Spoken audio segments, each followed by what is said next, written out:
आता कि सरकारी नौकरी ही सब कुछ होती है, ऐसा मेरा मानना नहीं है। पैसा सब कुछ होता है, चाहे वो पैसा किसी भी क्षेत्र से कमे, चाहे वो पैसा सरकारी नौकरी से आए, चाहे वो पैसा प्राइवेट नौकरी से आए। आपके सामने मैं एग्जाम्पल दे रहा हूँ, अपने मनीष जी मंगल सर हैं, पूरे दिन भर 24 घंटे मेहनत करते हैं, तो ये सरकारी नौकरी से ज़्यादा कमा रहे हैं। ये गवर्नमेंट लेक्चर 3rd ग्रेड वाला कितना कमाता है? 50,000 तक मिलती है खींच के तनख्वाह, 50,000। ये 30-40 50,000 तो डीएस से ही ले लेते होंगे, फिर यहाँ और कहीं क्लास पढ़ाते हैं तो इनकी इनकम तो 2 लाख के करीब है मंथली। कितनी हो गई? तो बताओ, इनकी वैल्यू ज़्यादा है 3rd ग्रेड के टीचर की वैल्यू ज़्यादा है? इनकी वैल्यू ज़्यादा है। किनकी ज़्यादा है? हालांकि समाज में सुनो, जो कम बुद्धिजीवी वर्ग होते तो अपने को कुल मिला के आर्थिक क्रिया पर ध्यान देना है। किस पर ध्यान देना है? अब वो बात अलग है, क्योंकि मैं आपको ऐसे भी एग्जाम्पल दूंगा जो बहुत इंटेलिजेंट सुपर इंटेलिजेंट बैठे हुए हैं। अब उन सुपर इंटेलिजेंटों की अगर अपन बात करें तो वो सुपर इंटेलिजेंटों को यहाँ टॉपिक में पता चलेगा कितने अपने सीखा है, कितना नहीं सीखा है। सुनो, अब अपने पहला टॉपिक पढ़ा था आर्थिक क्रियाएं पढ़ रहे, तो पहला तो हो गया खाद्य और व्यावसायिक फसलें। खाद्य और व्यावसायिक फसलें भी आर्थिक क्रिया ही, किसान की आर्थिक क्रिया है। किसकी आर्थिक क्रिया है? और भारत और राजस्थान एक कृषि आधारित देश है। कैसा देश है? कृषि आधारित देश है। हालांकि मैं आपको प्राचीन काल से जोड़ रहा हूं, फिर धीरे धीरे औद्योगिक विकास पे आएंगे अपन टॉपिक पे। एक साथ में टॉपिक स्टार्ट कर दूं, समझ में नहीं आएगा। प्राचीन काल की सबसे महत्वपूर्ण आर्थिक क्रिया थी कृषि, तभी तो भारत को कृषि आधारित देश घोषित किया था। आज भी भारत की 70% जनसंख्या खेती करती है, लेकिन कृषि से इतनी आय प्राप्त नहीं होती, तो कृषि में रोजगार कम है। कृषि में रोजगार है कम है। अगर अपन बात करें कृषि क्षेत्र में रोजगार क्या होता है? कम होता है। इसलिए लोगों को अधिक से अधिक रोजगार उपलब्ध कराने के लिए सरकार ने उद्योग स्थापित किए हैं। क्या स्थापित किए? उद्योग स्थापित किए। और अपना टॉपिक है उद्योग। हालांकि सही टॉपिक तो होता है राजस्थान की इंडस्ट्रीज। कई जगह ये राजस्थान की इंडस्ट्रीज के नाम से भी दे रखा है, जैसे 3rd ग्रेड के जो सिलेबस है उसमें तो राजस्थान उद्योग दे रखा है। क्या दे रखा है? तो अपन राजस्थान उद्योग तो पढ़ ही रहे, जैसे कृषि आधारित उद्योग पढ़े थे, जिनके लिए कच्चा माल कृषि से प्राप्त होता है।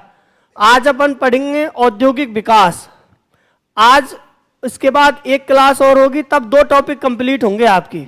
इतने बड़े बड़े टॉपिक हैं, क्योंकि पहला टॉपिक था खाद्य व्यावसायिक फसलें, वो बहुत छोटा था तो मैंने उसको एक साथ ही करा दिया।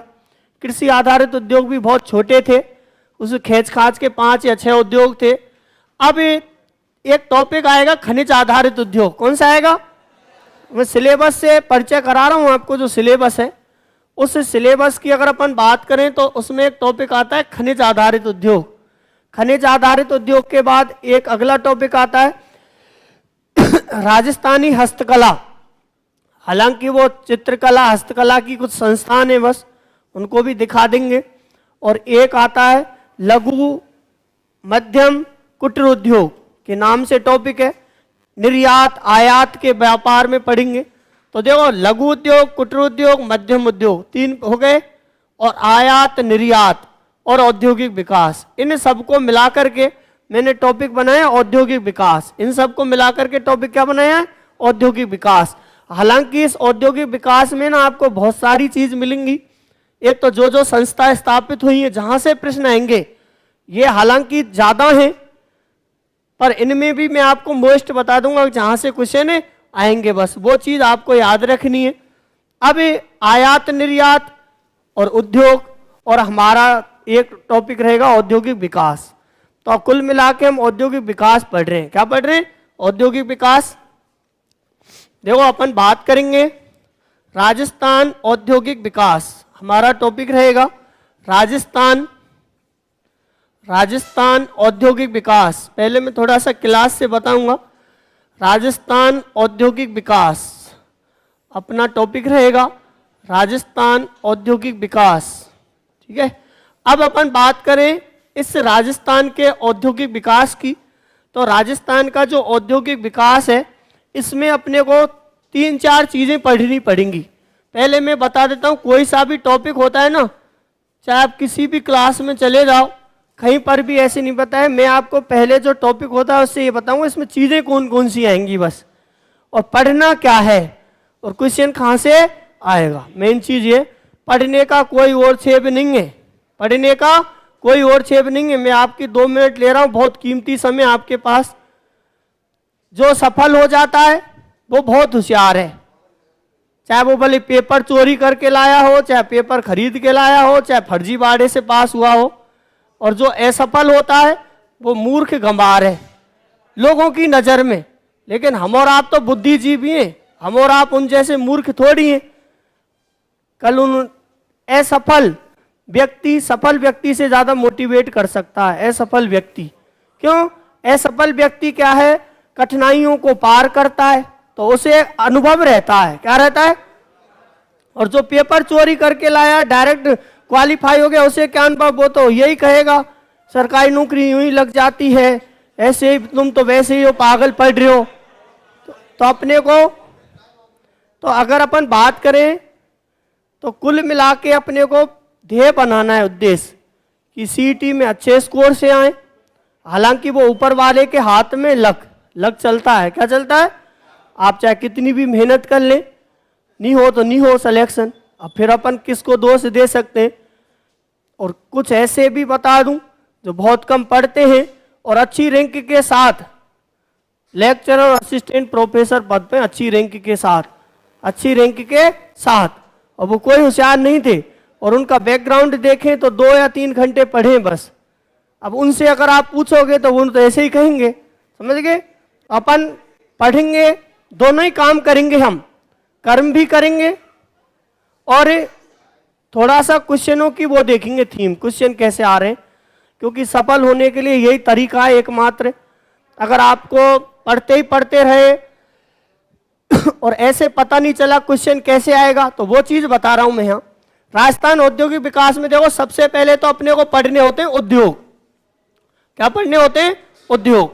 अब उद्योग अपने 2 प्रकार से दे रखे हैं सिलेबस में। उद्योग अपने कितने प्रकार से दे रखे हैं सिलेबस में? लिखना कुछ नहीं है, सब नोट्सों में मिलेगा। ये जो चीज समझा रहा हूं ये ना तो नोट्सों में मिलेगी ना लिखनी है, केवल समझनी है। उद्योग 2 प्रकार से दे रखे हैं हमारे सिलेबस में। एक तो दे रखे हैं कृषि आधारित उद्योग, एक तो हमारे सिलेबस में जो दे रखे वो दे रखे हैं कृषि आधारित उद्योग। कृषि आधारित उद्योग जो हमने पढ़ लिए, जिनके लिए कच्चा माल कृषि से प्राप्त होता है। एक हमारे सिलेबस में दे रखे खनिज आधारित उद्योग।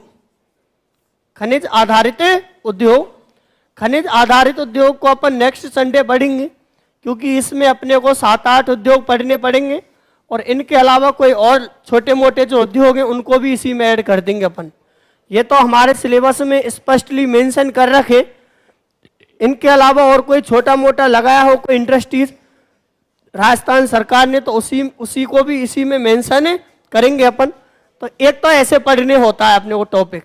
अधिकतर एग्जामों में यहीं से काम खत्म हो जाता है, पर आपकी सीईटी में आरएस लेवल का सिलेबस है। किसका सिलेबस है? आरएस लेवल का सिलेबस है। तो अपन बात करेंगे नंबर 2। नंबर 2 पे अपन पढ़ेंगे औद्योगिक संस्थाएं। नंबर 2 पे अपन बात करेंगे औद्योगिक नीति। पहले किसकी बात करेंगे? औद्योगिक नीति की बात करेंगे।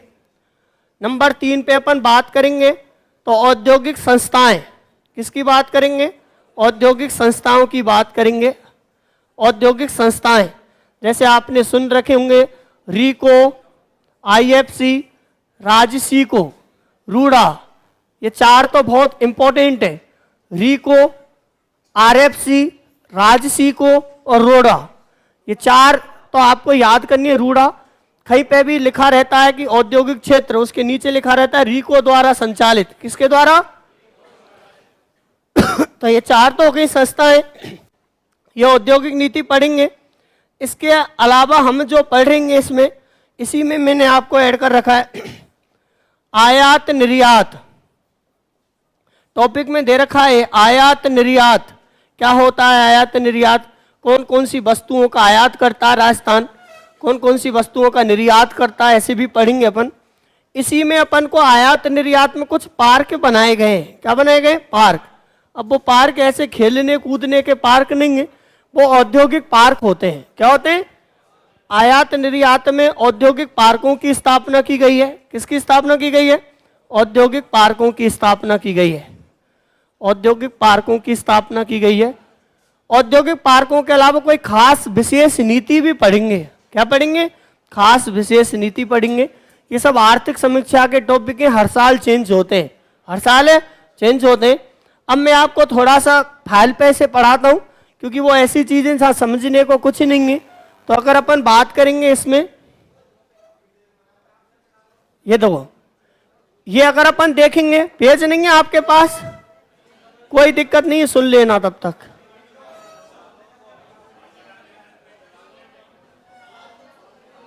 मैं आपको बोलूंगा, टेंशन मत करो।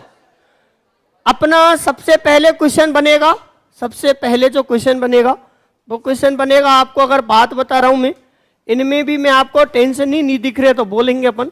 ये कोई लाइन खास नहीं है। राजस्थान औद्योगिक दृष्टि से एक पिछड़ा राज्य है। कैसा राज्य है? अब पिछड़ा राज्य का मतलब क्या होता है? राजस्थान में उद्योगों का ज्यादा विकास नहीं हो पाया, विकास नहीं हो पाया। नीचे बैठ जाओ आप दोनों, नीचे बैठ जाओ। विकास नहीं बैठ जाओ आप, दिख जाएगा। विकास नहीं होने का क्या कारण है? विकास नहीं होने का क्या कारण है? तो आपको क्वेश्चन आएगा कि राजस्थान उद्योगों की दृष्टि से एक पिछड़ा राज्य है। कैसा राज्य है? पिछड़ा राज्य है।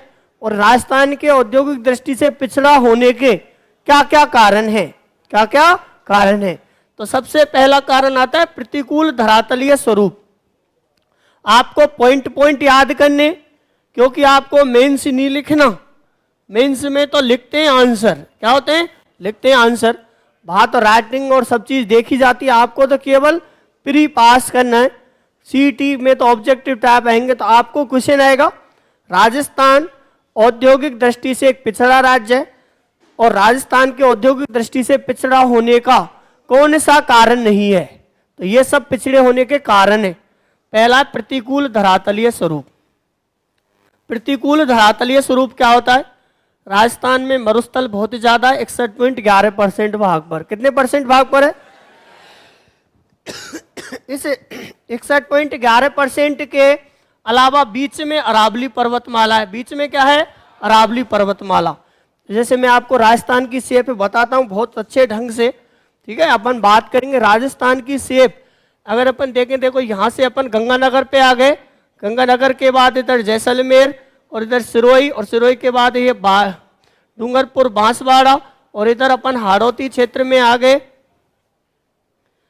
हाँ, अब ये हाड़ौती क्षेत्र में आ गए। इसके बाद सवाई माधोपुर और ये शेखावाटी क्षेत्र है लगभग। और यहां से देखेंगे ये अरावली है। ये क्या है? अरावली। ये है अरावली। इसके इधर अगर अपन देखेंगे, इसके इधर अगर अपन देखेंगे तो मरुस्थलीय भाग। मरुस्थलीय भाग मैं आपको साथ साथ ज्योग्राफी से कन्वर्ट करूंगा। इसके अगर अपन देखें तो मरुस्थलीय भाग, और मरुस्थलीय भाग की बात करें तो 61.11%। 61 पॉइंट है। इसकी अपन बीच में बात करेंगे तो यह है अरावली पर्वतमाला। ये कौन सी पर्वतमाला? अरावली पर्वतमाला। अरावली पर्वतमाला। तो यहां भी उबड़ खाबड़ भाग है। कैसा भाग है? उबड़ खाबड़ भाग है। इसके अलावा ये वाला जो भाग है ये है पठारी प्रदेश। पठारी प्रदेश है। कैसा प्रदेश है? तो राजस्थान में जो भी औद्योगिक विकास होगा वो इसी क्षेत्र में होगा। राजस्थान में जो औद्योगिक विकास होगा या तो पूर्वी मैदानी प्रदेश में होगा। ये कौन सा प्रदेश पढ़ा रहा हूं मैं? पूर्वी मैदानी प्रदेश। राजस्थान में या तो औद्योगिक विकास होगा पूर्वी मैदानी प्रदेश में या कुछ दक्षिणी राजस्थान। अब सुनो, अगर अपन बात करें, इसी से मैं आपको 4 क्वेश्चन यहीं बता देता हूं, आगे भी आएंगे नोट्सों में मिल जाएगा, टेंशन मत करो आप। कोई अभी 2 कॉपी हुई नहीं है, वो फोटो कॉपी जैसे अपने हो जाएंगी आपको मिल जाएंगी। तब तक मैं आपको चीज़ें समझा रहा हूँ। वो चीज़ आप घर पे भी जाके पढ़ सकते हैं, पर घर पे ऐसी चीज़ें समझाएंगे थोड़ी। पढ़ने को तो मैंने पहले ही बता दिया, बुक बहुत रखी है, ग्रंथ रखे हैं, पर वो चीज़ समझ में आए जब ग्रंथ रखें ये टॉपिक ऐसा है, अगर आपने नहीं समझा तो मैं 100% कह देता हूं, आप किताब को देख के फिर सोएंगे ही, नींद ही लेंगे, पढ़ेगा कोई नहीं, पढ़ेगा कोई नहीं। समझ गए? तो अपन बात करेंगे इसकी।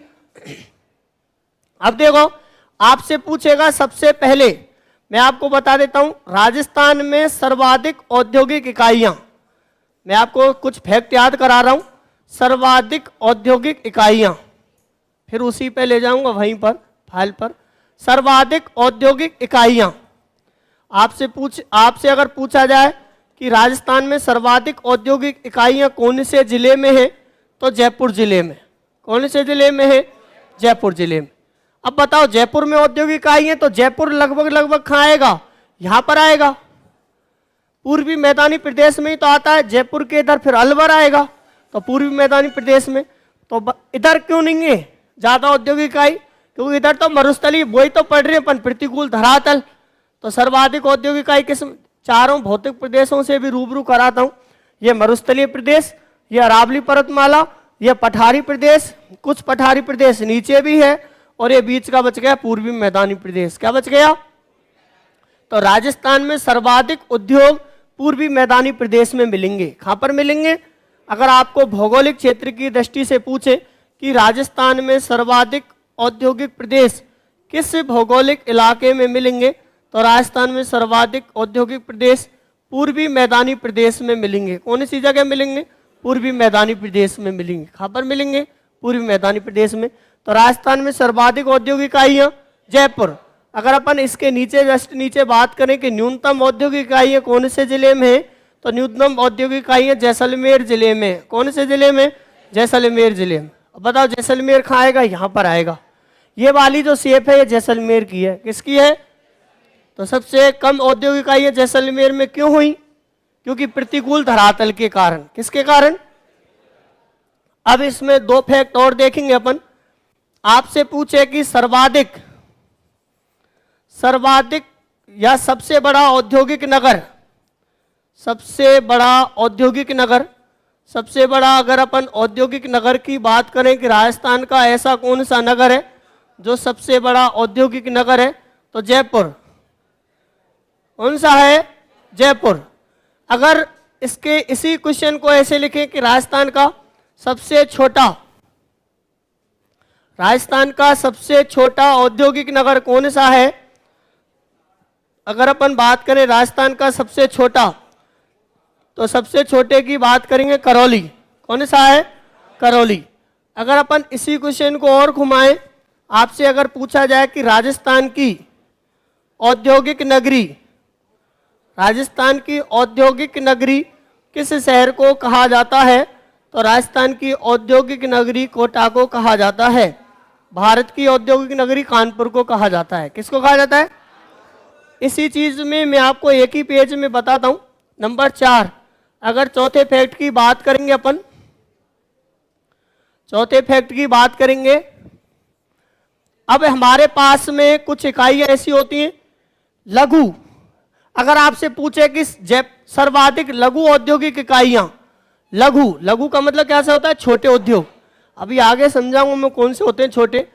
अगर लघु इकाइयों की बात करें, किसकी बात करें? लघु औद्योगिक इकाइयों की। लघु इकाइयां, अगर आपसे पूछें कि सर्वाधिक लघु औद्योगिक इकाइयां किस जिले में हैं, तो सर्वाधिक लघु औद्योगिक इकाइयां जयपुर जिले में है। कौन से जिले में? जयपुर जिले में है। अगर आपसे पूछे कि सर्वाधिक मध्यम और बृहद, सर्वाधिक मध्यम यानी मिडिल क्लास, सर्वाधिक मध्यम व बृहद, मैंने ये पहले दिन ही समझाए थे।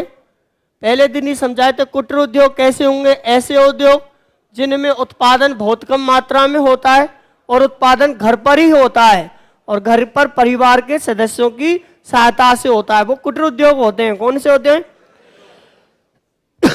लेकिन ऐसे उद्योग जिन पर उत्पादन घर से बाहर होता है, एक कारखाने के रूप में होता है, 8 से 10 मजदूर जहां पर काम करते हैं और कुछ छोटी मोटी मशीन भी लगी होती है, उसे कहेंगे लघु उद्योग। क्या कहेंगे? अब तीसरी कैटेगरी हमारे पास आएगी मध्यम, तो लघु से थोड़े बड़े होंगे, वो कौन से होंगे? मध्यम। और चौथी हमारे पास आएगी बृहद। बृहद उद्योग ऐसे होते हैं जिनमें बड़े पैमाने पर उत्पादन किया जाता है, जैसे भिवाड़ी में लग रहे हैं सबसे ज्यादा, नीमराना में लग रहे हैं। तो अपन बात करें सबसे ज्यादा मध्यम व बृहद औद्योगिक इकाइयों की, तो अलवर जिले में है। कौन से जिले में? अब एक और क्वेश्चन आता है, अगर आपसे पूछा जाए कि सर्वाधिक बहुराष्ट्रीय कंपनियों द्वारा स्थापित, बहुराष्ट्रीय कंपनियों का मतलब समझते हो आप? पहले हीरो होंडा मोटरसाइकिल चलती थी, कौन सी चलती थी? Hero Honda. अब दोनों में लठ बच गया, हीरो में और होंडा में। किसी में बच गया? हीरो में और होंडा में बच गया। हीरो भारत का था, हीरो कंपनी भारत की है, होंडा कंपनी जापान की है। होंडा कंपनी किसकी है? जापान की। तो होंडा कंपनी बहुराष्ट्रीय कंपनी है। कैसी कंपनी है? ऐसी कंपनी जो दूसरे देशों की कंपनी होती है और गरीब देशों में जाके इन्वेस्टमेंट करती है। इन्वेस्टमेंट का मतलब निवेश, हर एक चीज शब्द इंपॉर्टेंट है। इन्वेस्टमेंट का मतलब निवेश। तो ऐसी कंपनी जो किसी गरीब देश में जाके इन्वेस्टमेंट करती है और अपना उद्योग स्थापित करती है, तो उसे कहते हैं बहुराष्ट्रीय कंपनी। होंडा जापान की बहुराष्ट्रीय कंपनी थी, जिसने भारत सरकार से अनुमति ग्रहण करके और हीरो के साथ अनुबंध स्थापित किया, और दोनों ने काफी लंबे समय तक कंपनी भी चलाई, लेकिन विवादग्रस्त होने से दोनों अलग अलग हो गए।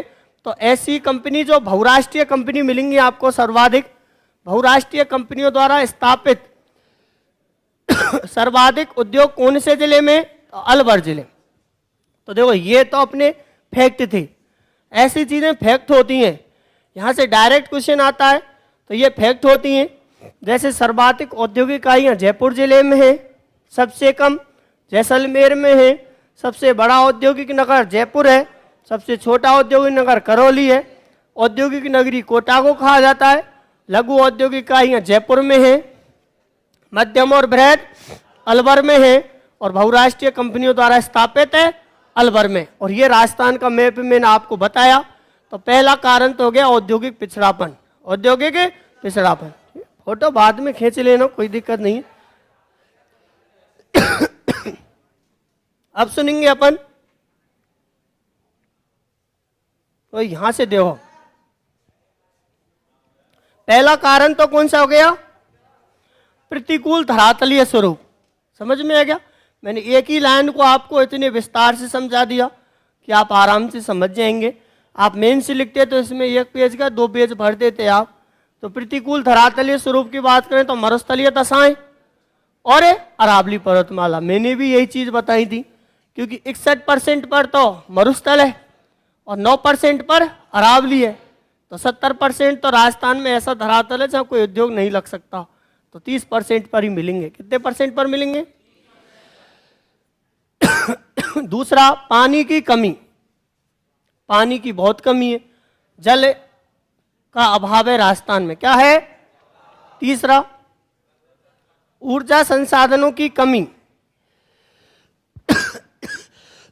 चौथा है औद्योगिक कच्चे माल की सीमित उपलब्धता, कच्चे माल की कमी। इसे अपन कैसे लिखेंगे? कच्चे माल की कमी, कच्चे माल की कमी।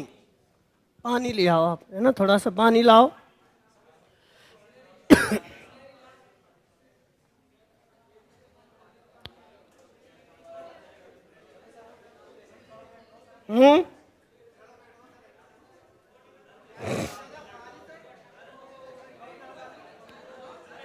चाय मत मंगाओ।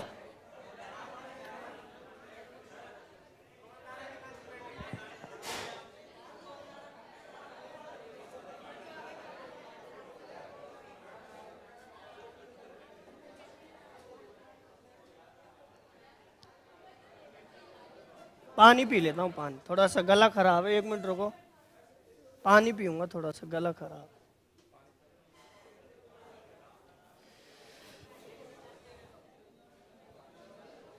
एक मिनट रुको, आप शांत हो जाओ, है ना। बस अब आप बैठो आराम से। जो ऐसी हरकत मत करो आप, है ना, सब समझदार हैं।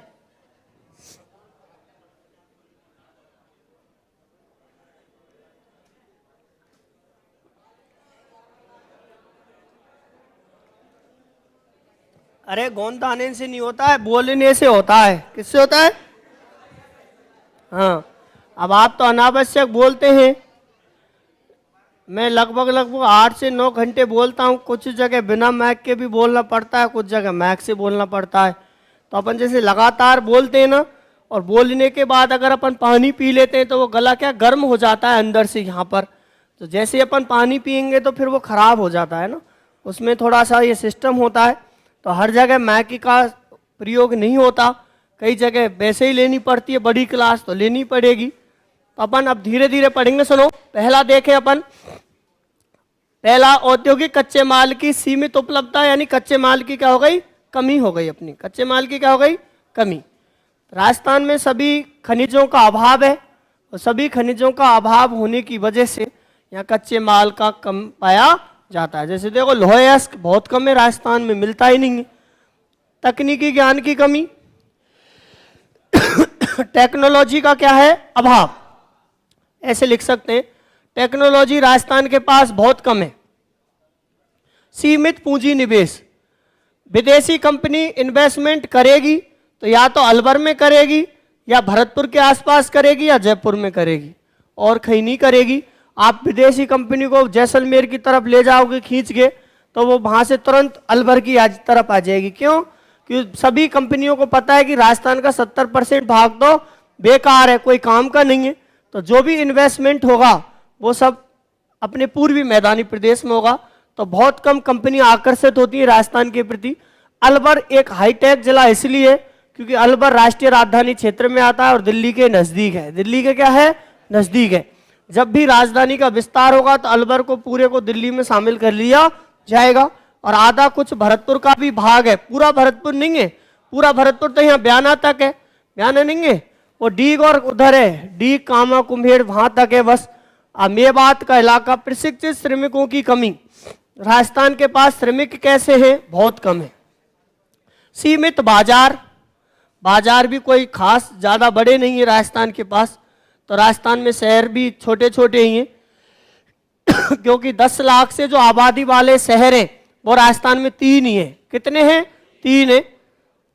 मैं आपको बता देता हूं, अगर जयपुर, जोधपुर और कोटा, जयपुर, जोधपुर, कोटा, तो बहुत कम बाजार है। आधारभूत सुविधाओं की कमी है, कच्चे माल की कमी है, ऊपर आ गया, लिख दिया। परिवहन साधनों की कमी है क्योंकि राजस्थान में खनिज, राजस्थान में रेल परिवहन का बहुत अभाव है। रेल परिवहन का क्या है?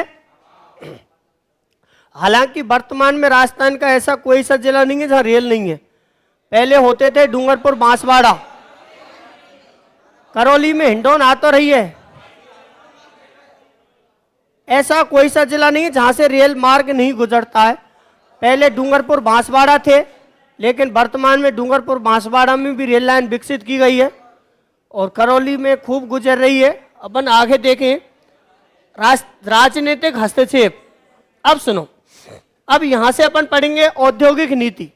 मैंने आपको बताया था औद्योगिक नीति में थोड़ा सा बोर्ड से बता देता हूं। किससे बताएं अपन? बोर्ड से देखेंगे। अगर अपन बात करेंगे औद्योगिक नीति की, कि हमारे सामने कौन कौन सी औद्योगिक नीति आती है। औद्योगिक नीति, अगर अपन बात करेंगे औद्योगिक नीति की, औद्योगिक नीति राजस्थान में अब तक इनका जो प्रमुख उद्देश्य होता है औद्योगिक विकास होता है। क्या होता है? राजस्थान में उद्योगों के विकास के लिए अब तक कितनी नीतियां बनाई जा चुकी हैं? 7।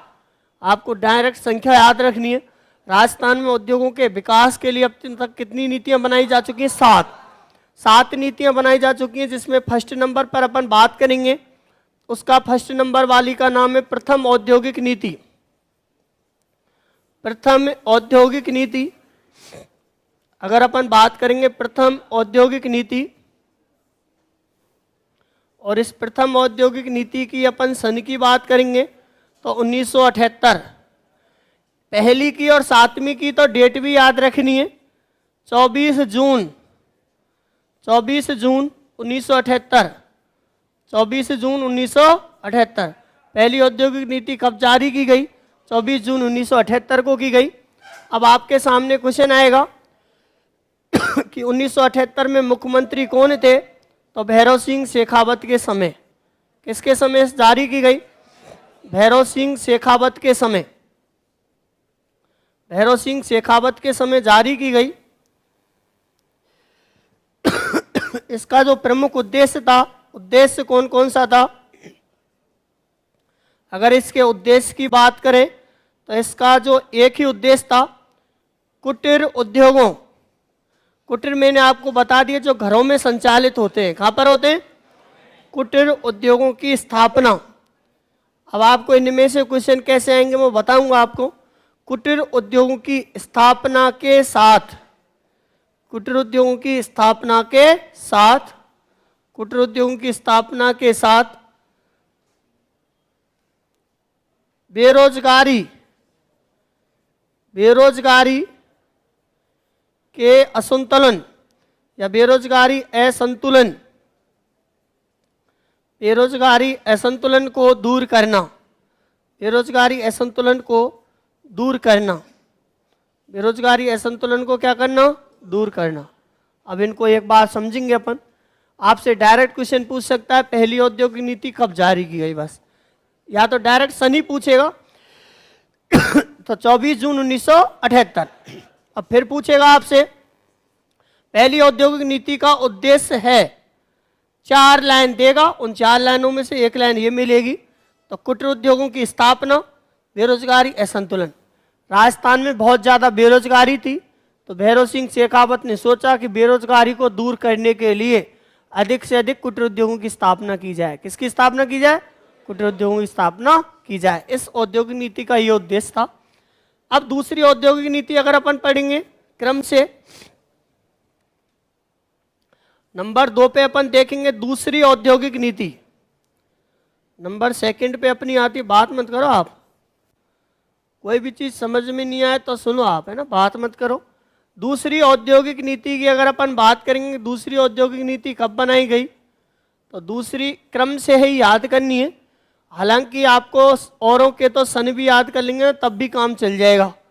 दूसरी औद्योगिक नीति की बात करें 1990-91 में बनाई गई, 90-91 में बनाई गई, 78 के बाद 90 में जारी की गई। इस औद्योगिक नीति का जो प्रमुख उद्देश्य था,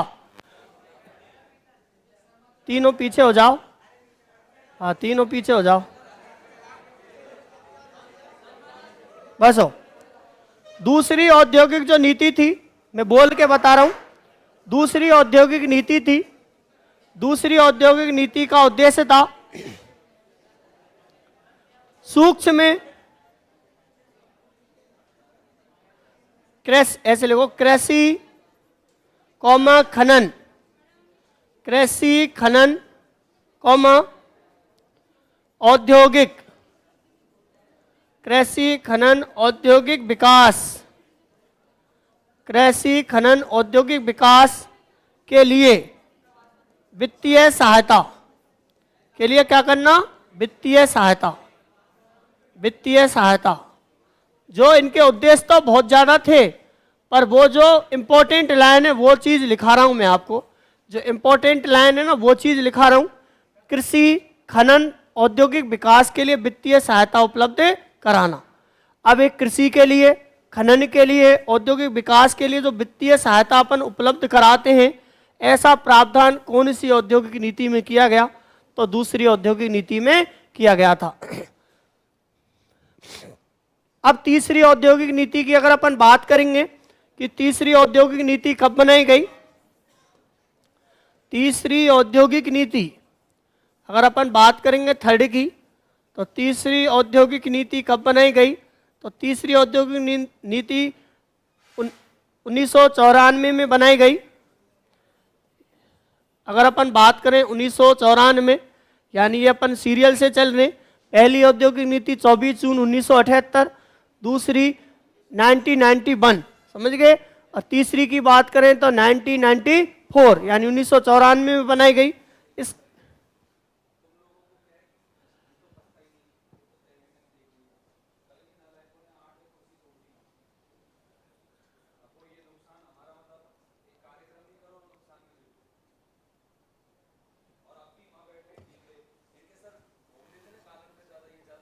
मैंने कह दिया उनसे, पर वो कह रहे दिख ही नहीं रहा पीछे से, दिख नहीं रहा क्या रे?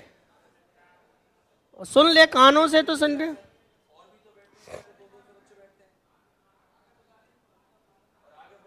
आके यहाँ बैठ जाओ, नीचे आ जाओ। ए यार, बेशर्माई क्यों धारण कर रहे हो आप, में समझ नहीं आई। और फिर सुन लो, आप तो कानों से आंख बंद रखो, कान खुले रखो, बस सुन लो। ऊपर बोल दिया मैंने, इनसे आते ही बोल दिया पहले। उन पे पैर रखे बैठे हो, बताओ तुम। उन पे पैर रख के बैठे हैं तुम में, कहाँ से आएगी बुद्धि? तुम वैसे ही पढ़ रहे हो, है ना? बोझ हो धरती पे वैसे, है ना? तुमने जन्म वैसे ही लिया है ना।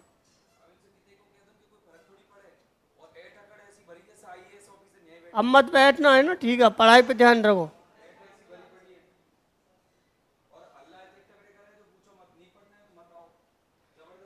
केवल पढ़ने वाले ही बैठेंगे बस यहाँ क्लास।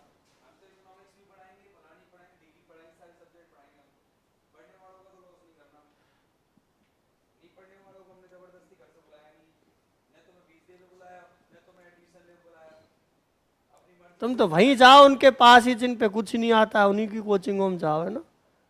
उनको यही पता नहीं कि औद्योगिक नीति क्या होती है। हाँ, अगर जितनी भी कोचिंग चला रहे हैं ना, उनसे मैं ये पूछ लूँ राजस्थान में कितनी औद्योगिक नीति, उनको यही वो कहते हैं सिलेबस में ही नहीं है। जाओ, है ना, सिलेबस में ही नहीं है। और वहाँ बैच चला रहे हैं बड़े बड़े, वो सेकंड ग्रेड चला रहे हैं, उनके मन में आ जाए तो आईएएस भी चलाते हैं वो। तो ये पता नहीं आईएएस बनते कैसे, कितनी सब्जेक्ट आती हैं आईएएस में। तो आप भाई सही रहते हैं, आपको जहाँ अच्छी क्वालिटी दे रहे हैं, कितनी मेहनत करा रहे हैं अपन, और डिजिटल बोर्ड पे पढ़ा रहे हैं अलग अलग कलर से, और जब भी नहीं दिखता बताओ।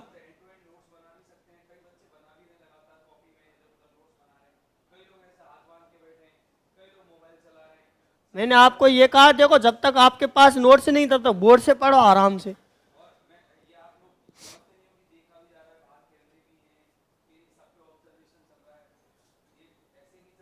देखो हमारा मेन उद्देश्य होता है सिलेक्शन कोचिंग का, इसलिए आपको सब सब्जेक्ट पढ़वाई जा रही है।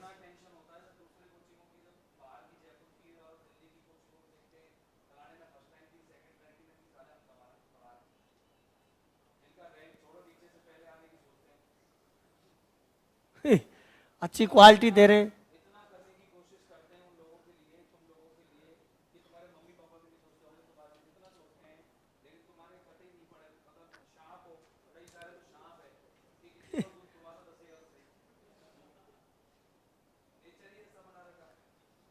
अब उस आदत को छोड़ो कि आप जहाँ जहाँ पढ़ के आए वहाँ तो ऐसा चल जाता है, यहाँ नहीं चलता है ना। यहाँ पर सिस्टमेटिक ढंग से पढ़ेंगे और शांति से पढ़ेंगे। वहाँ नीचे ही बैठते और कोचिंगों में तुम नीचे ही फर्श पे, किसी के पास बेंच नहीं, मेरे को बता दो पूरे भरतपुर संभाग में किसी के पास हो। हाँ, पूरे भरतपुर संभाग, भरतपुर तक पढ़ाता हूँ मैं, भरतपुर में भी नीचे ही बैठे हैं, उन पे बैठे हैं, उन पे मुड्डियों पे, मुड्डियाँ आती है ना वो पैसी लकड़ी वाली, उन पे बैठ के पढ़ा रहे। भरतपुर की एक आध 8-10 कोचिंगों में वो ये मुड्डियाँ सब, किसी के पास नहीं है बेंच पर्टिकुलर। इतने अच्छे अनुशासन से बैठा रखा है आपको, है ना। सुनो, अब तीसरी औद्योगिक नीति की बात करेंगे अपन। तीसरी औद्योगिक नीति, तीसरी औद्योगिक नीति का जो मेन था उद्योग, देखो इसका क्या था उद्देश्य। तीसरी औद्योगिक नीति था, इसका मेन था बेरोजगारी असंतुलन। बेरोजगारी असंतुलन, पहली का भी यही था, बेरोजगारी असंतुलन को दूर करना। एक तो बेरोजगारी असंतुलन को दूर करना, इसके बाद तीव्र औद्योगिक विकास। तीव्र औद्योगिक विकास यानी कैसे हमारा तेजी से विकास हो। और मैं आपको बता देता हूं, जब इंडियन इकोनॉमिक्स में अपन देखेंगे तो 1991 में प्रधानमंत्री थे पीवी नरसिम्हा राव और वित्त मंत्री थे मनमोहन सिंह। भारत के सबसे ज़्यादा पढ़े लिखे हैं वो। अब कई लोग जो वैसे होते हैं बुद्धिजीवी नहीं है, वो उनका मजाक उड़ाते हैं। भारत में उनके बराबर पढ़ा लिखा इकोनॉमिक्स का ज्ञाता कोई नहीं है। वो सबसे जाने माने हस्ती हैं, अर्थशास्त्री हैं। वो समय के वित्त मंत्री थे और प्रधानमंत्री थे पीवी नरसिम्हा राव। कौन थे? तो उन्होंने प्रधानमंत्री को सुझाव दिया कि भारत में तीव्र औद्योगिक विकास के लिए 3 चीज अपनाई जाएं। एक तो होता है उदारीकरण, एलपीजी वही है उदारीकरण, एक तो होता है उदारीकरण और एक होता है निजीकरण। एक क्या होता है? निजीकरण। और एक शब्द वो लाए थे वैश्वीकरण। और इन तीनों शब्दों का जो जनक था वो प्रधानमंत्री वित्त मंत्री थे मनमोहन सिंह। उन्होंने दिए थे तीन शब्द। इनके तहत उन्होंने प्रावधान किया कि एक तो उदारीकरण अपनाना है। उदारीकरण का मतलब होता है नरम व्यवहार। क्या होता है? जो भी हमने कठोर प्रतिबंध लगा रखे थे, जैसे आयात पर, निर्यात पर, बाहरी कंपनियां जब आती थी तो उनको अनुमति नहीं देते थे, कठोर प्रतिबंध थे, तो इन्होंने सारे कठोर प्रतिबंध क्या कर दिए? हटा दिए। बाहरी कंपनियों को आमंत्रित किया। क्यों? कि दूसरी कंपनी जब भारत में आएंगी तो वो उद्योग लगाएंगी तो रोजगार तो भारत के लोगों को ही मिलेगा। किसको मिलेगा? भारत के लोगों को रोजगार मिलेगा तो उससे भारत का विकास होगा। तो उन्होंने केवल 5 उद्योग में वर्तमान में जिन पर प्रतिबंध है, जिनके लिए लाइसेंस अनिवार्य है। क्या अनिवार्य है? लाइसेंस अनिवार्य है। जिसमें मैं आपको बताता हूँ, जैसे परमाणु बम, परमाणु बम के अपन कोई भी उद्योग है तो वो तो बिना सरकार की अनुमति से नहीं स्थापित हो सकते। दूसरे नंबर पे भारतीय रेल, तीसरे नंबर पे मादक पदार्थ जितने भी अफीम, ड्रग्स, स्मैक जैसे होते हैं। चौथे नंबर पर कोई इलेक्ट्रॉनिक्स आइटम जो विशेष युद्धक सामग्री में काम आते हैं, सेना के काम में, सेना के उपकरण। ये 4-5 उद्योग ऐसे हैं जिनके लिए लाइसेंस अनिवार्य कर रखा है। बाकी के किसी भी उद्योग के लिए बिना लाइसेंस के लगाने की अनुमति दे दी थी। ठीक है। निजीकरण का मतलब होता है सरकार के पास इतना पैसा नहीं होता।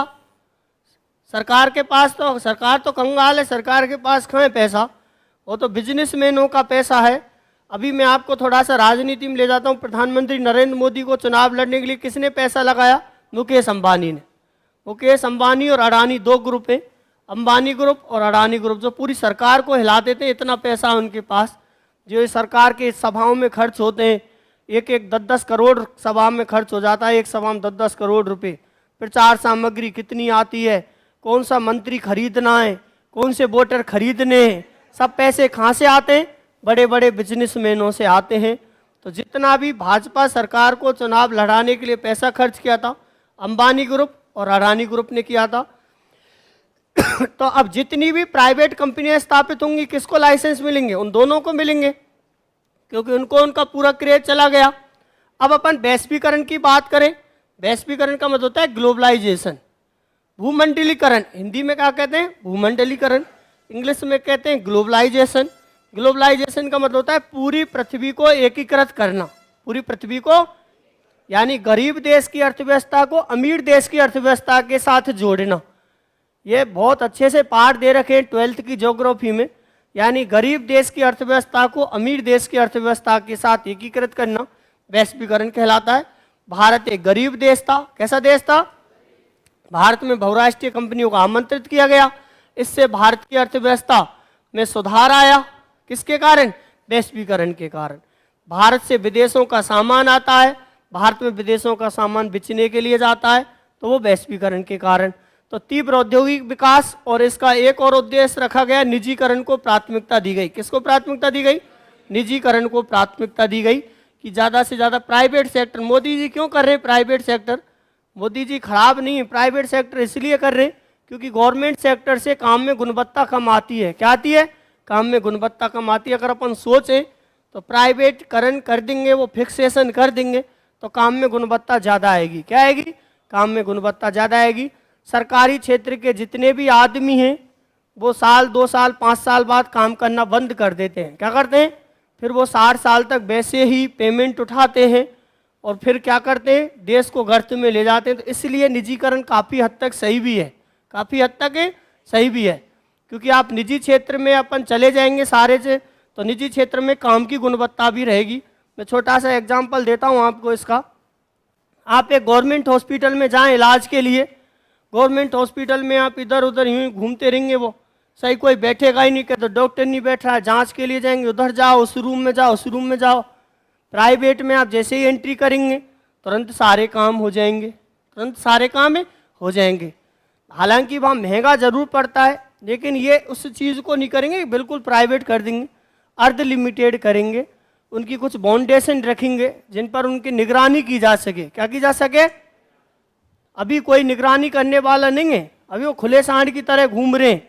डॉक्टर के मन में आ रही है तो 8 बजे की ड्यूटी है, 10 बजे आ रहा है, तो ऐसे कंट्रोल कर देंगे वो कि 8 बजे की जगह 7:45 पे ही आएगा। कब आएगा? पूरे काम करेगा। और टाइम लगेगा सिस्टम को चेंज करने में, क्योंकि मैं आपको बताता हूँ, कोई भी बुरी बात होती है तो गांव में बहुत तेजी से फैलती है, गांव में बहुत तेजी से फैलती है, और जब कोई अच्छी बात होती है तो गांव में बहुत धीरे धीरे धीरे धीरे फैलती है। तो वही बात है कि भारत काफ़ी पिछड़ा हुआ था, तो बहुत टाइम लगेगा इसको दोबारा से पुराने ढर्रे पर लाने के लिए। विदेशों की तरह अपना रहे हैं। विदेशों में क्या होता है, उनकी इकोनॉमिक रेट ज़्यादा क्यों है? कि वहाँ पर ये तीनों का सही ढंग से पालन हो रहा है। अब चौथी औद्योगिक नीति की अगर अपन बात करेंगे, चौथी औद्योगिक नीति हमारे सामने कौन सी आई? यहाँ तक अपन 1994 तक पहुँचे। फिर चौथी औद्योगिक नीति की बात करेंगे, डायरेक्ट अपन में चौथी लिख देता हूँ आपको। चौथी औद्योगिक नीति की बात करेंगे तो 1998 में आई। कब आई? इसका कोई खास उद्देश्य नहीं था।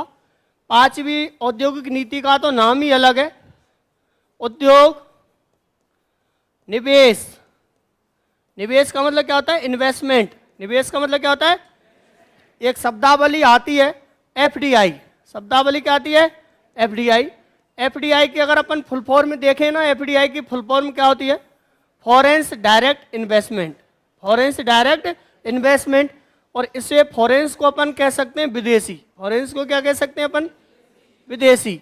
और डायरेक्ट को मतलब कह सकते हैं प्रत्यक्ष। क्या कह सकते हैं? प्रत्यक्ष। और इन्वेस्टमेंट को अपन कह सकते हैं निवेश। यानी एफडीआई का हिंदी में अपन अर्थ निकालें तो विदेशी प्रत्यक्ष निवेश। विदेशी प्रत्यक्ष है निवेश। विदेशी प्रत्यक्ष निवेश क्या होता है? इस एफडीआई की अवधारणा को कौन लाए? वही मनमोहन सिंह जी लाए। एफडीआई के तहत क्या होता है कि विदेशी कंपनियों को आमंत्रित करेंगे कि आप आओ हमारे भारत में उद्योग लगाओ। जैसे होंडा कंपनी आई थी नीमराना में, आओ हमारे पास भारत में उद्योग लगाओ और यहाँ निवेश करो। अब वो अपनी फैक्ट्री जब स्थापित कर जाएंगे तो ये तो है नहीं कि मजदूरों को भी वहीं जापान से ही लाएंगे, यहीं से भारत के मजदूर लगेंगे।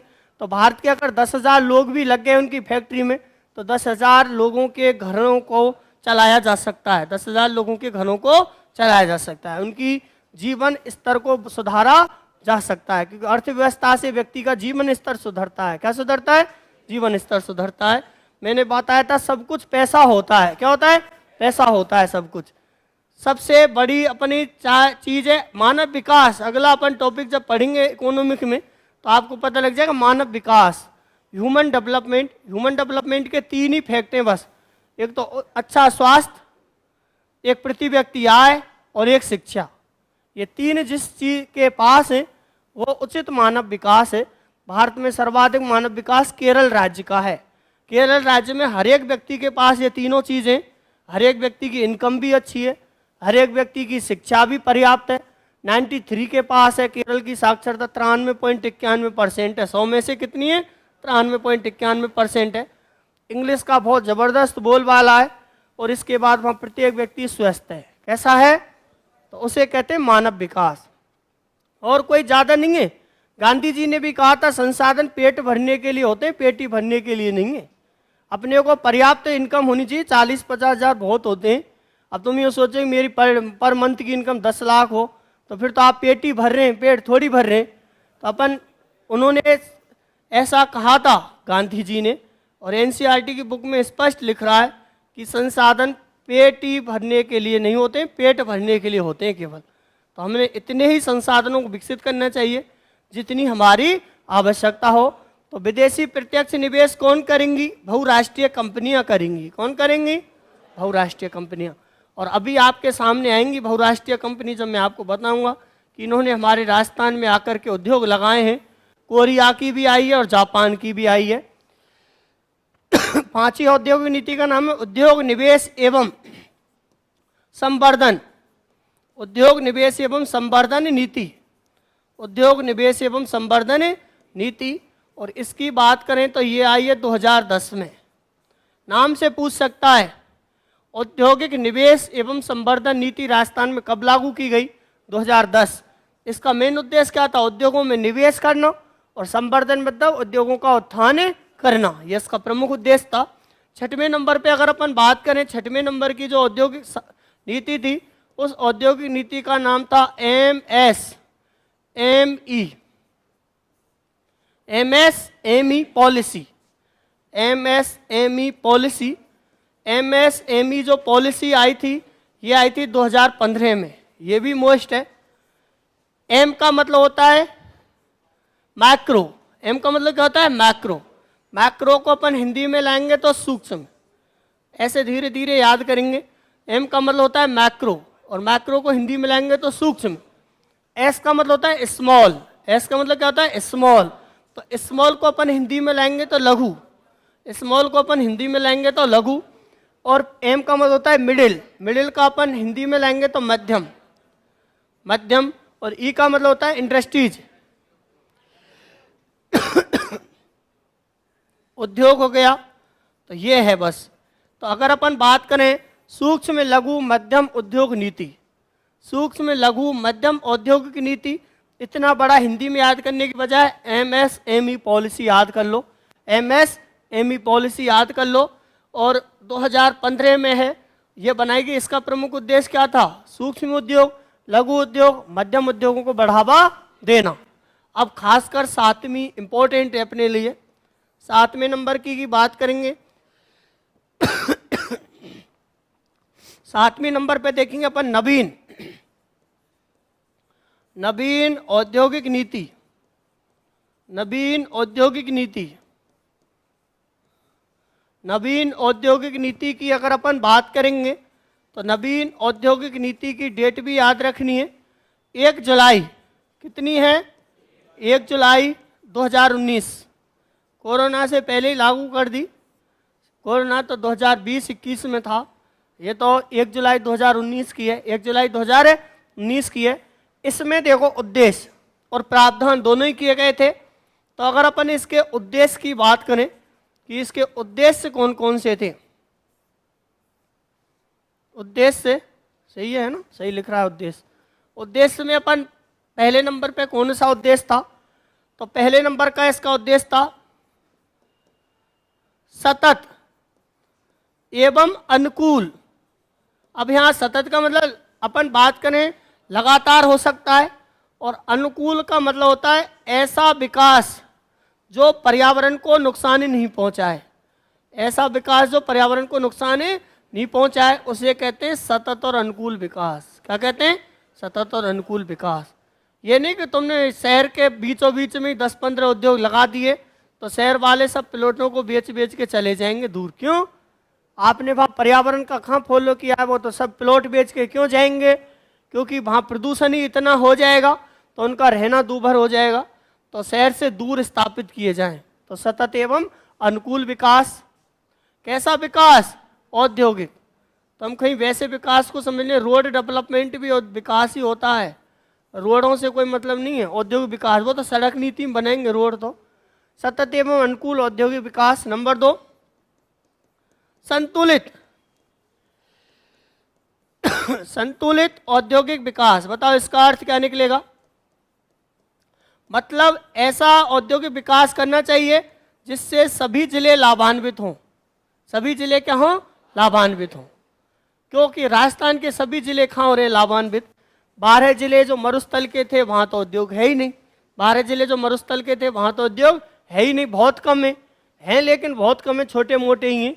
या तो पत्थर के मिलेंगे या सिरेमिक चीनी मिट्टी के बर्तन मिलेंगे। तो सभी क्षेत्रों में उद्योग लगाना। दूसरा, तीसरे की अगर अपन बात करें, तीसरा जो इसका उद्योग था विकास, ये तो हो गया सतत एवं अनुकूल विकास। दूसरा हो गया कौन सा? औद्योगिक विकास। एक अगर अपन बात करें इसका विकास था औद्योगिक निवेश। एक इसका उद्योग नीचे, अब सही है। अगर अपन देखेंगे औद्योगिक, मैं 1 मिनट आपको थोड़ा सा अपन फाइल से देखेंगे इसका उद्देश्य। देखो किधर गया वो तीसरा, क्योंकि ये मोस्ट है। हाँ ये रहा, रोजगार के नए अवसर सृजित करना। बस ये ध्यान रखना है। कौन से पेज पे थे अपन? देखो ये रहा पेज,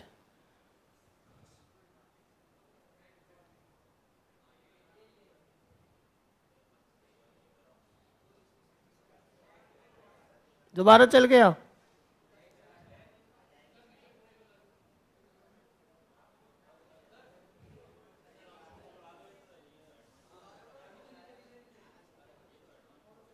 वो गायब हो गया बोर्ड। एक मिनट रुको।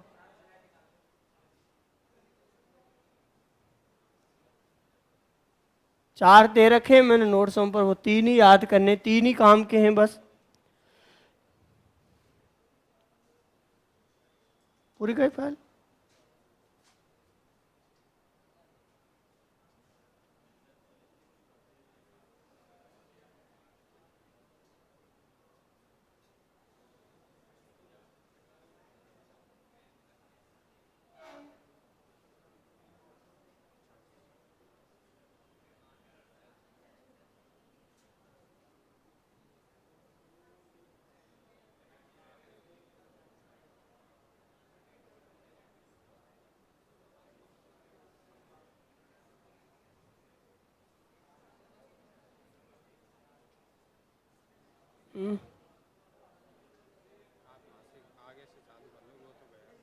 चलो आगे से कर लेंगे।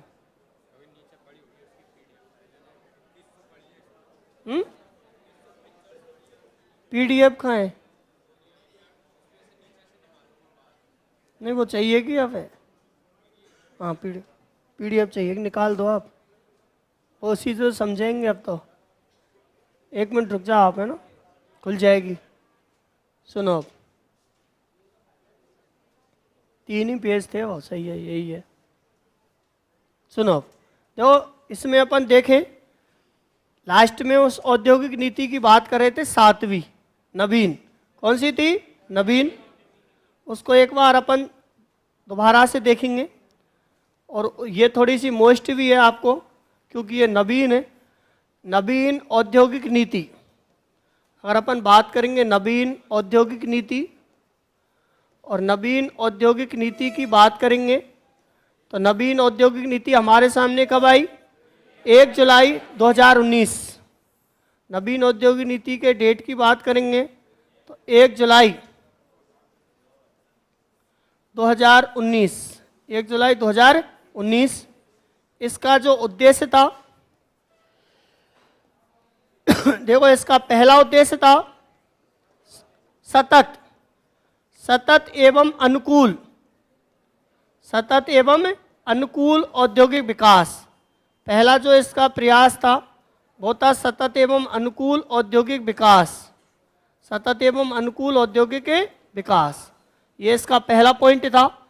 दूसरा पॉइंट था इसका संतुलित विकास। दूसरा पॉइंट था संतुलित औद्योगिक विकास, संतुलित औद्योगिक विकास। तीसरे अपन नंबर की बात करें तो रोजगार के नए अवसर सृजित करना, ये थोड़ा सा ध्यान रखना है। रोजगार के नए अवसर सृजित करना, यानी रोजगार के कैसे अवसर सृजित करना? नए अवसर सृजित करना, यानी कैसे हम लोगों को ज़्यादा से ज़्यादा रोजगार दे सकें। वो बात वही तो बता रहा था मैं, जब बहुराष्ट्रीय कंपनी आएंगी तो यहाँ उद्योग स्थापित होंगे और अधिक से अधिक रोजगार सृजित होंगे। चौथे नंबर की अगर अपन बात करें, औद्योगिक आधारभूत ढांचा, औद्योगिक आधारभूत ढांचा निर्माण, आधारभूत ढांचा निर्माण है। अब सुनो, अब इसके कुछ प्रावधान भी किए गए। क्या किए गए? प्रावधान। आपको उद्देश्य अलग याद करने, प्रावधान अलग याद करने। तो प्रावधान की बात करेंगे, देखो पहला प्रावधान सबको अभी मैं समझाऊंगा एक बार क्या होते हैं। संविदा कृषि, पहला प्रावधान क्या था? संविदा कृषि को बढ़ावा देना। पहला प्रावधान संविदा कृषि को बढ़ावा देना। दूसरा प्रावधान, अगर दूसरा प्रावधान की बात करें तो देखो डायमंड सिरेमिक हब आएंगे अपन। देखो अजमेर बीकानेर बाड़मेर, और इसमें खासकर बीकानेर ध्यान रखना है। अजमेर बीकानेर बाड़मेर, अजमेर बीकानेर बाड़मेर में श्रमिक हब। कौन सा हब है? श्रमिक हब। श्रमिक का मतलब होता है चीनी मिट्टी, मैं भी बताऊंगा। श्रमिक हब की स्थापना करना। और इसके बाद अपन नंबर 3 की बात करेंगे। तो नंबर 3 पर ये तो गया संविदा कृषि, ये हो गया। अब डायमंड उद्योग के लिए, कौन से उद्योग के लिए? डायमंड। डायमंड उद्योग को विकसित करने के लिए डायमंड क्लस्टर, डायमंड क्लस्टर की स्थापना करना। क्लस्टर वही होता है औद्योगिक पार्क जैसा, डायमंड क्लस्टर की स्थापना करना। नंबर इसका चौथा जो प्रावधान था, ये हो गया प्रत्येक जिला में, प्रत्येक जिला में किसकी स्थापना करना? प्रत्येक जिला में जिला उद्योग केंद्र, जिला उद्योग केंद्र की स्थापना करना। हमारे सामने आएंगे, प्रत्येक जिला में जिला उद्योग केंद्र की स्थापना करना, क्योंकि पहले कुछ जिलों में नहीं थे, अब सब जिलों में हो गए। 3300 जिलों में हैं और 3300 जिलों के अलावा कुछ जिले में 2-2 भी हैं, तो टोटल 36 हैं। कितने हैं? 36 हैं। अपन लास्ट में पढ़ेंगे 36 हैं टोटल। इसके बाद बात करेंगे नंबर 5, प्रत्येक जिला में शिल्पग्राम, प्रत्येक जिला में शिल्पग्राम की स्थापना करना। राजस्थान का पहला शिल्पग्राम उदयपुर में, कौन सी जगह? उदयपुर में। तो प्रत्येक जिला में शिल्पग्राम की स्थापना करना। अब इसको समझ लो एक बार। देखो, नवीन औद्योगिक नीति 1 जुलाई 2019 को आई, और इस औद्योगिक नीति का जो प्रमुख उद्देश्य था, मैं पीडीएफ से ही बता देता हूँ कि अपन कहाँ तक पहुँच गए। देखो, इसकी बात करेंगे, ये यहाँ से देखो। अब अपन देखो, सबसे पहले प्रथम औद्योगिक नीति पर थे, और प्रथम औद्योगिक नीति की बात करेंगे तो प्रथम औद्योगिक नीति 24 जून 1978, 24 जून 1978 को थी। यानी पहली औद्योगिक नीति कब स्थापित हुई? 24 जून 1978। अब दिख रहा है सबको? अगर अपन इसकी ही बात करें तो इसका प्रमुख उद्देश्य था कुटीर उद्योगों को प्रोत्साहन और बेरोजगारी असंतुलन। पूरी लाइन याद मत करो, ऐसे शब्द याद पकड़ो, बस शब्द पकड़ने। 24 जून 1978, कुटीर उद्योग और बेरोजगारी असंतुलन, 2 ही उद्देश्य थे। कुटीर उद्योग की जब स्थापना हो जाएगी तो बेरोजगारी अपने आप दूर हो जाएगी। दूसरी औद्योगिक नीति की बात करें तो 1990 में रोजगार, खनन और कृषि के क्षेत्र में वित्तीय साधनों को बढ़ावा देना। किसको बढ़ावा देना? वित्तीय साधनों को बढ़ावा देना।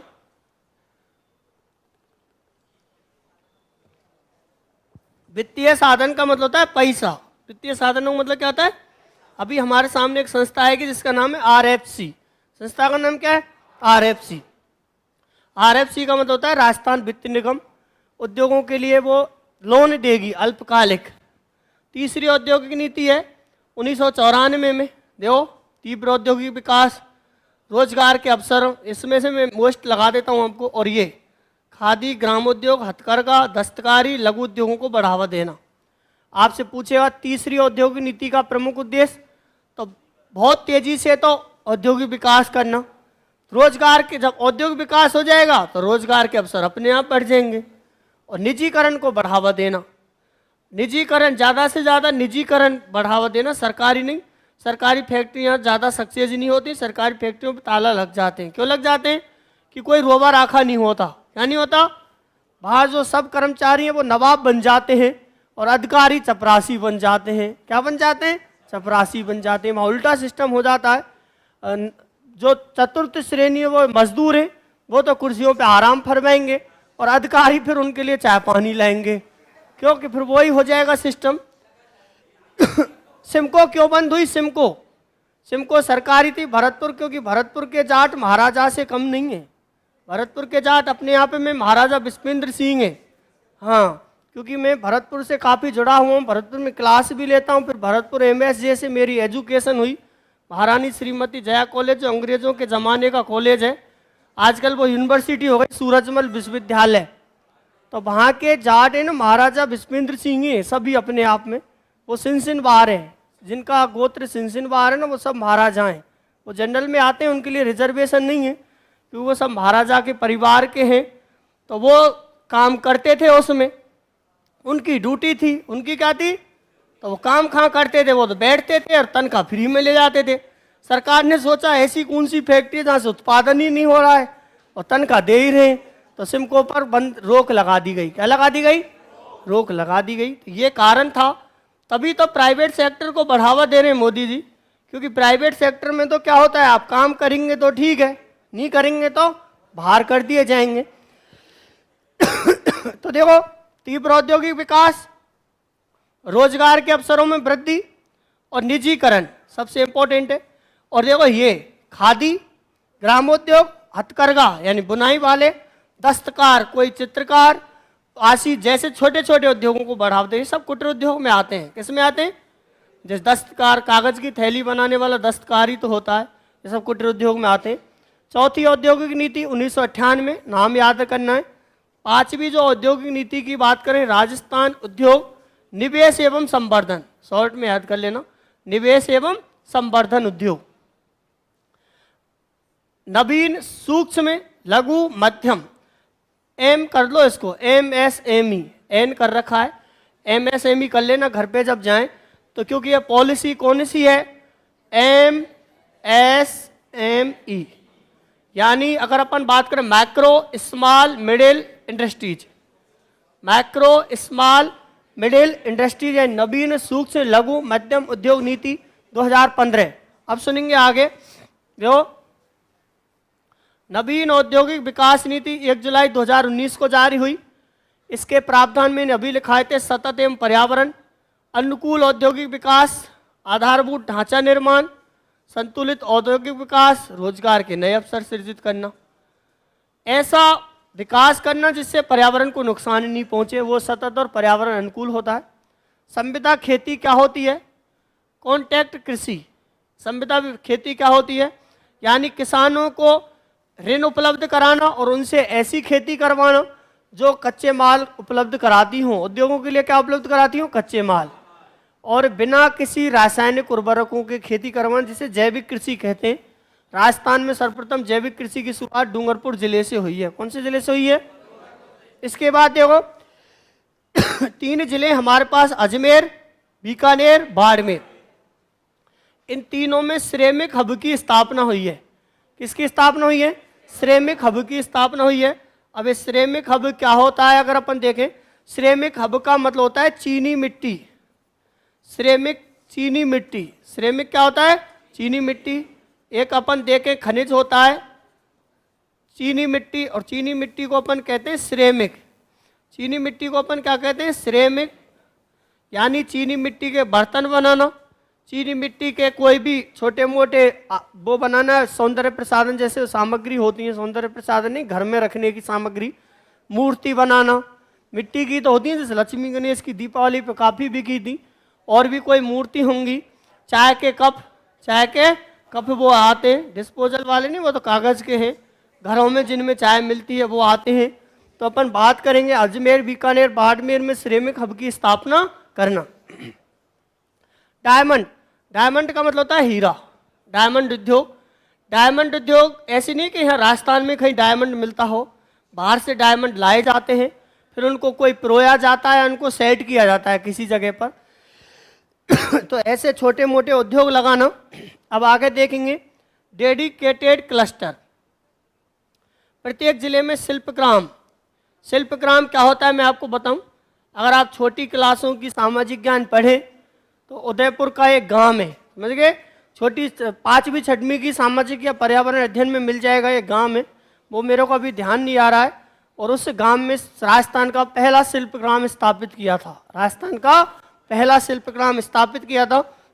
शिल्पग्राम का मतलब होता है लकड़ी के खिलौने बनाना, लकड़ी के छोटे छोटे गाड़ियाँ बनाना बच्चों के खेलने के लिए, ऐसी होती हैं शिल्पग्राम। राजस्थान शिल्पग्राम, मोलेला अलग चीज़ है, मोलेला नहीं है वो। अगर अपन बात करें नापटा भी अलग चीज़ है। नापटापुरा डूंगरपुर में, नापटापुरा गांव कौन सी जगह है? डूंगरपुर में, भुवनेश्वर धाम में। तो अपन बात करें हस्तकला, राजस्थान 2 ही चीज़ों के लिए प्रसिद्ध है, हस्तकला के लिए और चित्रकला के लिए। हस्तकला के लिए और हस्तकला का मतलब होता है हाथ से बनाई जाने वाली कोई भी कलाकृति, चाहे आप हाथ से खिलौने बनाओ, चाहे हाथ से और कोई पेंटिंग बनाओ, और चित्रकला वही है। तो सर्वाधिक औद्योगिक इकाइयों वाला जिला पहले ही पढ़ा दिया, जयपुर। न्यूनतम जैसलमेर, सबसे बड़ा औद्योगिक नगर जयपुर, सबसे छोटा करौली। सबसे छोटा कौन सा हो गया? करौली। इसके बाद अपन देखेंगे जो ये राजस्थान में सर्वाधिक मध्यम व बृहद औद्योगिक इकाइयों वाला जिला अलवर। लघु औद्योगिक इकाई है जयपुर। बहुराष्ट्रीय कंपनी कहाँ मिलेंगी? भिवाड़ी, अलवर में। अब मैं 3 आंकड़े लिख रहा हूं आपके सामने, 3 आंकड़े जो आपको बहुत याद करने हैं। 3 आंकड़े, अगर अपन बात करें हमारी राजस्थान की अर्थव्यवस्था में वर्ष 2021-22 में प्रचलित मूल्य के आधार पर प्रचलित मूल्य के आधार पर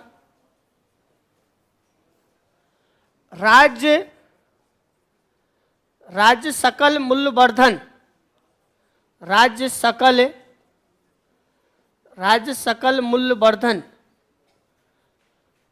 मूल्यवर्धन एक तरह से राजस्थान की जीडीपी होती है। और राज्य सकल मूल्यवर्धन में अगर अपन बात करें औद्योगिक क्षेत्र का योगदान, औद्योगिक क्षेत्र का जो योगदान आता है वो औद्योगिक क्षेत्र का योगदान है 24.80%। एक तरह से इसको अपन जीडीपी मान सकते हैं। क्या मान सकते हैं? कुल मिला के इसे अपन कैसे लिख सकते हैं? जीडीपी मतलब सकल घरेलू उत्पाद। यानी राजस्थान में जो कुल इनकम होती है ना, राजस्थान में कुल इनकम होती है, उस राजस्थान में कुल इनकम में से लगभग 25 रुपये, जैसे 100 इनकम हुई तो 100 में से 25 रुपये कहाँ से आएंगे? उद्योगों से। तो औद्योगिक क्षेत्र का कितना योगदान है? 24.80। इसके बाद लिखेंगे विनिर्माण।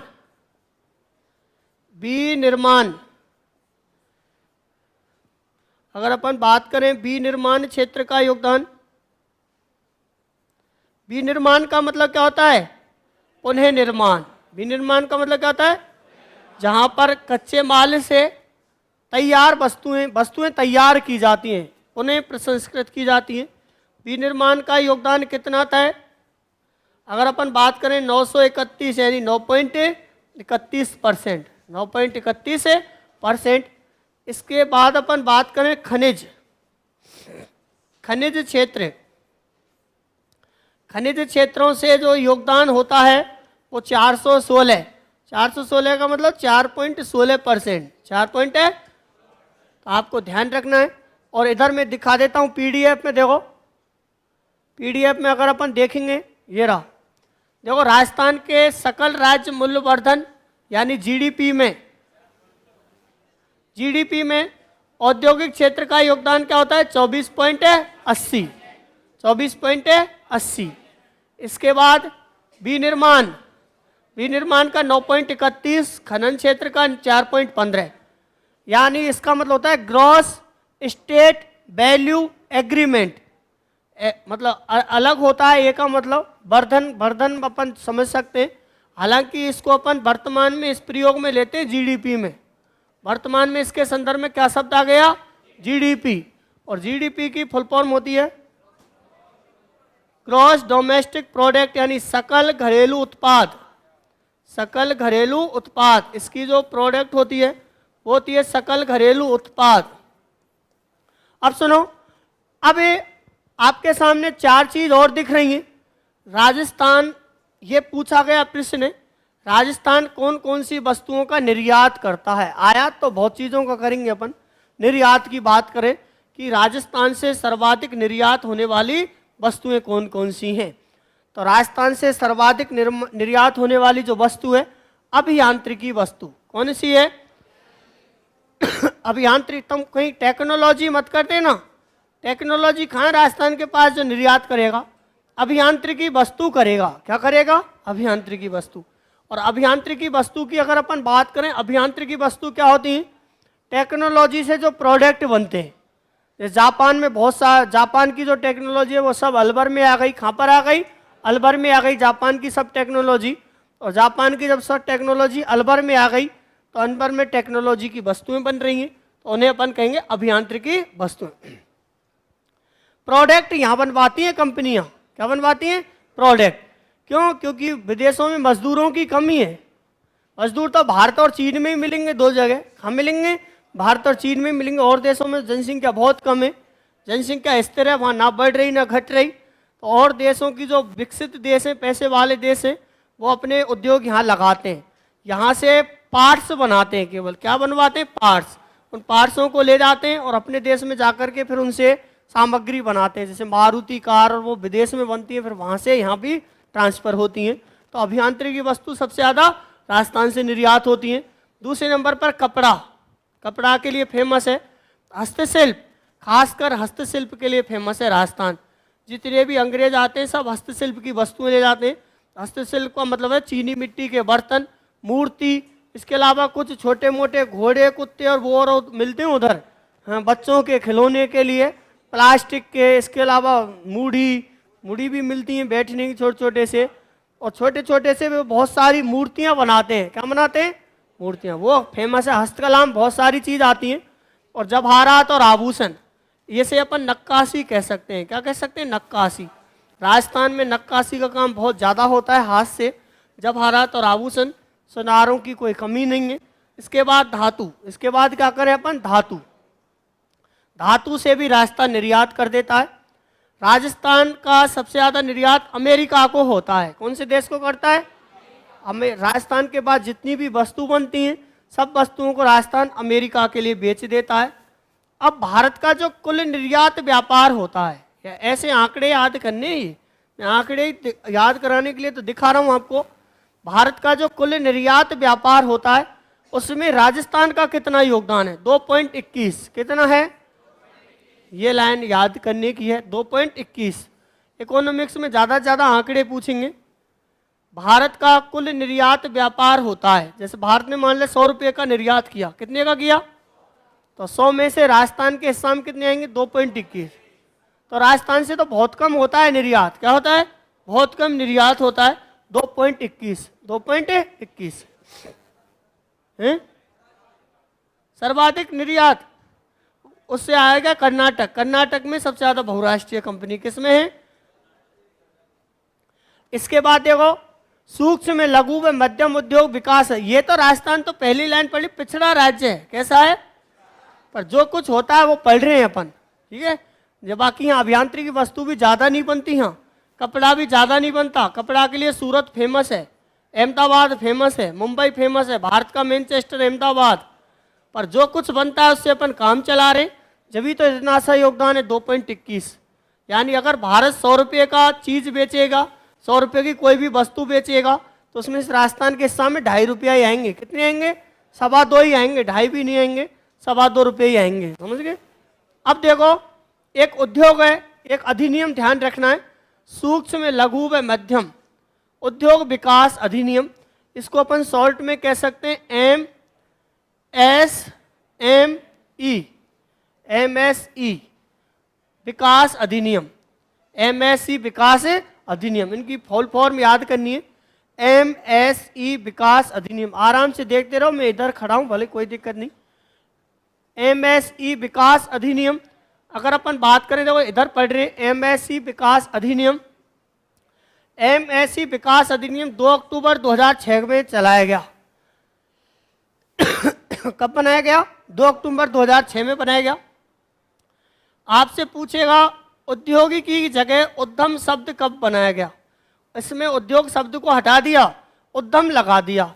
उद्यम का मतलब होता है इंडस्ट्रीज। बात वही है, मैंने आपको बताया था, उद्योग कह लो, संयंत्र कह लो, उद्यम कह लो, कारखाना कह लो, फैक्ट्री कह लो, बात एक ही है। उद्यम शब्द लागू कर दिया उद्योग की जगह। MSME अधिनियम 2 अक्टूबर 2006 को लागू किया गया। यानी सूक्ष्म लघु मध्यम उद्योग विकास अधिनियम 2 अक्टूबर 2006 को लागू किया गया। इस अधिनियम के तहत उद्योग के स्थान पर उद्यम शब्द को प्रचलित किया गया। और इसमें 4 उद्योग स्थापित किए गए, 4 प्रकार के प्रावधान रखे गए। एक तो सूक्ष्म उद्योग, कैटेगरी कितनी बताई उद्योगों की? 4। एक तो सूक्ष्म उद्योग, एक लघु उद्योग, एक मध्यम उद्योग और एक बृहद उद्योग। और उनमें इन्वेस्टमेंट की मात्रा भी फिक्स कर दी गई कि इतने से इतना खर्च करेंगे। जिसमें मैंने आपको बताया था, एक उदाहरण दिया था कि कोई अगर ठेल वाला छोटा सा ही इन्वेस्टमेंट कर रहा है 10-20 हज़ार में, तो ठेल खोल सकता है।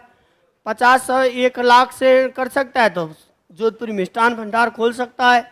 10-5 लाख इन्वेस्टमेंट कर सकता है तो कचौड़ियों का कारखाना खोल सकता है। क्या खोल सकता है? थोक में बेचेगा कि सब दुकानदार मेरे से थोक में ले जाओ, वो फिर मालिक बन जाएगा, थोक व्यापारी। तो फुटकर व्यापारी क्या होता है? जिसका व्यापार कम होता है। थोक व्यापारी जिसका व्यापार बहुत ज़्यादा होता है। तो अगर अपन बात करें, इसके तहत 4 प्रकार के उद्योग निर्धारित किए गए। चारों उद्योगों में निवेश की मात्रा भी फिक्स की गई कि कितना कितना अपन निवेश करेंगे। तो पहला आता है अपने सामने सूक्ष्म उद्योग। सूक्ष्म उद्योग की बात करें तो जिसमें 25 लाख से कम, कितनी इनकम होनी चाहिए? 25 लाख से कम। यानी इनकम नहीं, इन्वेस्टमेंट। इनकम तो आय होती है, इन्वेस्टमेंट निवेश होता है। ऐसा उद्योग जिसमें हमने 25 लाख तक रुपए लगाएंगे तो वो उद्योग हमारा सूक्ष्म कहलाएगा। क्या कहलाएगा? सूक्ष्म उद्यम। उद्योग की जगह क्या शब्द प्रचलित है? उद्यम। पर हमारी दैनिक बोलचाल में उद्योगी कहते हैं। बाकी उद्योग विभाग के अनुसार तो इसको उद्यम कहना चाहिए। क्या कहना चाहिए? तो 25 लाख तक के जो प्रावधान है वो कौन सा हो गया? सूक्ष्म। अब सुनो, 25 लाख से 5 करोड़ तक का जिसमें निवेश होगा उसे लघु, और 5 करोड़ से 10 करोड़ तक का जिसमें निवेश होगा उसे मध्यम, और जिसमें 10 करोड़ से अधिक होगा 20 करोड़, उसे 20 करोड़ से अधिक होगा उसे बृहद। इसकी कोई सीमा नहीं है। आप जाएं, चाहें जितना घर बार सब बेच के लगा सकते हैं या बैंकों से लोन ले सकते हैं, कोई टेंशन नहीं, कोई टेंशन नहीं है। कोई फिक्स नहीं है।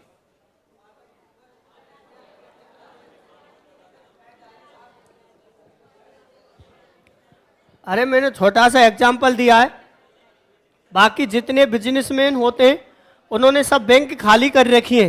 क्या कर रखी है? वो एक कौन सा था, नीरव मोदी था, कौन सा था, उसने इतना कर्जा ले रखा था भारत सरकार की बैंकों से, लास्ट में उसको देश छोड़ना पड़ा। लास्ट को उसमें क्या छोड़ना पड़ा? देश। क्योंकि ये क्या टर्नओवर होता है इनका, टर्नओवर क्या होता है? उन्होंने जैसे कोई जमीन खरीद ली, जमीन को वो कन्वर्ट कराते हैं, तुरंत बैंक में लगा देते हैं जमीन के कागज। कहाँ लगा देते हैं? फिर उससे पूरा पैसा उठा लेते हैं, उद्योग को डेवलप करेंगे। अगर फिर बेनिफिट होता रहेगा तो अगली जमीन खरीदेंगे, फिर टर्नओवर के तहत बैंक से लेंगे, जिससे वो इनकम टैक्स में नहीं फंसे। किस में नहीं फंसे? इनकम टैक्स में नहीं फंसे। इसलिए वो ज़्यादातर बैंक से लोन लेते हैं, और लास्ट में जब उनका घाटा हो जाता है तो फिर बैंक लोन के लिए उनको फिर तलाश करती है, कहाँ छुप गए, है ना। सुनो, प्रमुख औद्योगिक संस्था। अब आप बात करें अपन औद्योगिक संस्था की, देखो इनको समझ लो, ये काम की है। हालांकि मैं 4 बताऊंगा आपको, पहले 4 बताऊंगा पहले चरण में। सबसे पहले आपके सामने लिख रही है RFC। RFC का पूरा नाम होता है राजस्थान वित्त निगम। RFC राजस्थान फंड कॉरपोरेशन, यानी राजस्थान वित्त निगम। स्थापना 1955 में। मुख्यालय जयपुर में। हर एक चीज याद करनी है, मुख्यालय इसका जयपुर में। RFC का मतलब क्या होता है? अगर इस RFC का अपन बात करें उद्देश्य, तो देखो सूक्ष्म, लघु, मध्यम, तो इसको अपन डायरेक्ट शॉर्ट में लिखेंगे MSME। उद्योगों को सस्ती दरों पर अल्पकालिक ऋण उपलब्ध कराना, पूरी लाइन आएगी, यानी MSME। अब हिंदी आप बना लो फिर मनी मन में। MSME जो उद्योग हैं, उन उद्योगों के लिए सस्ती दरों पर अल्पकालिक 5 साल के लिए, 10 साल के लिए इतना ऋण उपलब्ध कराना किसका प्रमुख उद्देश्य है? RFC का प्रमुख उद्देश्य है। RFC राजस्थान वित्त निगम, स्थापना 1955 में जयपुर में हुई थी। RFC द्वारा कुछ संचालित परियोजनाएं आपके सामने अगर अपन देखें, पहली है फ्लैक्सी। इस फ्लैक्सी का क्या मतलब है? देखो, फ्लेक्सी का मतलब है MSME, वही तो भारत से आ जाएंगी लाइन। MSME उद्योगों के लिए जो ऋण उपलब्ध कराती है वो कौन सी योजना है? फ्लेक्सी या फ्लेक्सी योजना है। एक है सेमफैक्स, एक है सेमफैक्स, SEMFEX। सेमफैक्स का मतलब है हमारे जो भूतपूर्व सैनिक हैं, जो भूतपूर्व सैनिक रिटायरमेंट हो के आ गए वहाँ से फौज में से, 2-4 आतंकवादियों को जो मार के आ गए या खुद वहीं पर शहीद का दर्जा लेके आ गए, तो ऐसे जो हमारे भूतपूर्व सैनिक हैं उन भूतपूर्व सैनिकों के लिए सस्ती दरों पर ऋण सहायता कौन सी योजना उपलब्ध कराती है? सेमफैक्स। मेरा उद्देश्य किसी की भावना को ठेस पहुंचाने नहीं, याद कराना है। हमारा उद्देश्य मेन क्या होता है? याद कराना, कैसे भी येन केन प्रकार याद हो जाए। तो मैं इसलिए तरह तरह के उदाहरण लाता हूं आपको सामने। फ्लेक्सी, तो फ्लेक्स का मतलब क्या हो गया? SME उद्योगों के लिए अल्पकालिक ऋण उपलब्ध कराना। दूसरा सेमफैक्स, फैक्स किसको भेजेंगे? फौजी को भेजेंगे कि कुशल मंगल है कि नहीं, कुछ घटना तो घटित नहीं हो गई। हर बार हर घर वाले उसके सुबह जरूर फोन करते हैं कि रात में कोई घटना तो घटित नहीं हुई, कहीं से कोई आतंकवादी घुसपैठी तो नहीं आए, तो ऐसे ध्यान रख लेना। सेमफैक्स, फैक्स किसको भेजेंगे? सैनिकों को। वो काम फिर RPSC का है, पूरी लाइन लिखी आएगी कि भूतपूर्व सैनिकों के लिए ऋण सुविधा कौन सी योजना के तहत उपलब्ध कराते? सेमफैक्स। सेमफैक्स योजना का संचालन कौन सी संस्था कर रही है? RFC। कौन सी कर रही है? तीसरे नंबर पे अपन बात करें टेक्नोक्रेट। देखो टेक्नोक्रेट में बता दूं वर्तमान में टेक्नोलॉजी सबसे ज्यादा कौन जानते हैं? युवा। कौन जानते हैं? युवा। हम तुम नहीं जानते, छोटा सा बच्चा कुछ भी छेड़ देता है कि तो फोन में कुछ भी कहीं से भी निकाल लेता है। क्यों? वो शुरू से ही सीख के आया है, उसका दिमाग गूगल है। उसका दिमाग कैसा है? गूगल से भी तेज है, गूगल से भी तेज है। और तुरंत तुरंत कुछ भी निकाल देते हैं, कुछ भी सर्च कर लेते हैं। इसका मतलब वो टेक्नोलॉजी से परिपूर्ण है। तो टेक्नोलॉजी किसके पास है? युवाओं के पास। किसके पास है?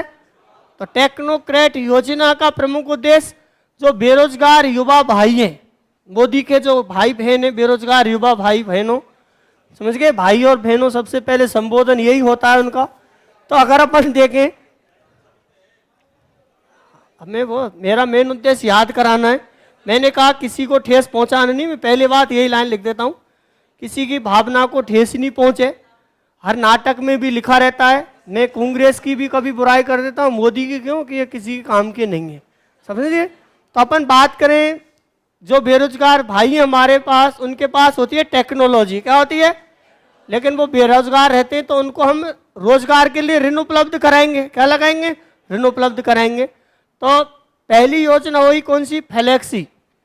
फ्लेक्सी योजना का उद्देश्य था लघु, छोटे, सूक्ष्म उद्योगों के लिए ऋण सुविधा उपलब्ध कराना। दूसरी थी सेमफैक्स, भूतपूर्व सैनिकों के लिए उपलब्ध कराती है। तीसरी है अपने देखें टेक्नोक्रेट, युवाओं के लिए उपलब्ध कराती है। किसके लिए कराती है? और शिल्प बाड़ी, इसको तो याद करने की जरूरत ही नहीं है। जो शिल्पकार और हस्तकार है, हस्तकार, दस्तकार, शिल्पकार। अब इनको बाड़ी क्यों लगाया पीछे सब? बाड़ी का मतलब होता है झोपड़ी। बाड़ी का मतलब क्या होता है? राजस्थान में कुछ ऐसे कलाकार हैं जो अपनी छोटी सी झोपड़ी के अंदर बैठे ही बहुत बड़े बड़े सामान बनाते हैं और विदेशों में जाते हैं। कुम्हार की कोई बड़ी बिल्डिंग नहीं होती गांव में बेचारे की, कच्चे पक्के घर होंगे के तो झोपड़ियों में ही रह रहे होंगे कुम्हार की अगर अपन बात करें तो मिट्टी के बर्तन बनाता है और उसी मिट्टी को वो ऐसे ऐसे रूप दे देता है, छोटे मोटे कुल्हड़ बना देता है, चाय के कोई दीपक बना देता है, मटकी बना देता है। और फिर अगर उनको वो कलर कर देता है, क्या कर देता है? कलर। और कलर करने के बाद अगर उनको प्रदर्शनी में रखा जाए, कहाँ रखा जाए? तो वो 50 रुपए का आइटम 500 में बिक जाएगा। किसमें बिक जाएगा? 500 में बिक जाएगा। तो इसे कहते हैं शिल्पबाड़ी, शिल्पकार। क्या कहते हैं? कुम्हार एक शिल्पकार का एग्जाम्पल है। और हस्तकार भी कुम्हार, शिल्पकार कुम्हार।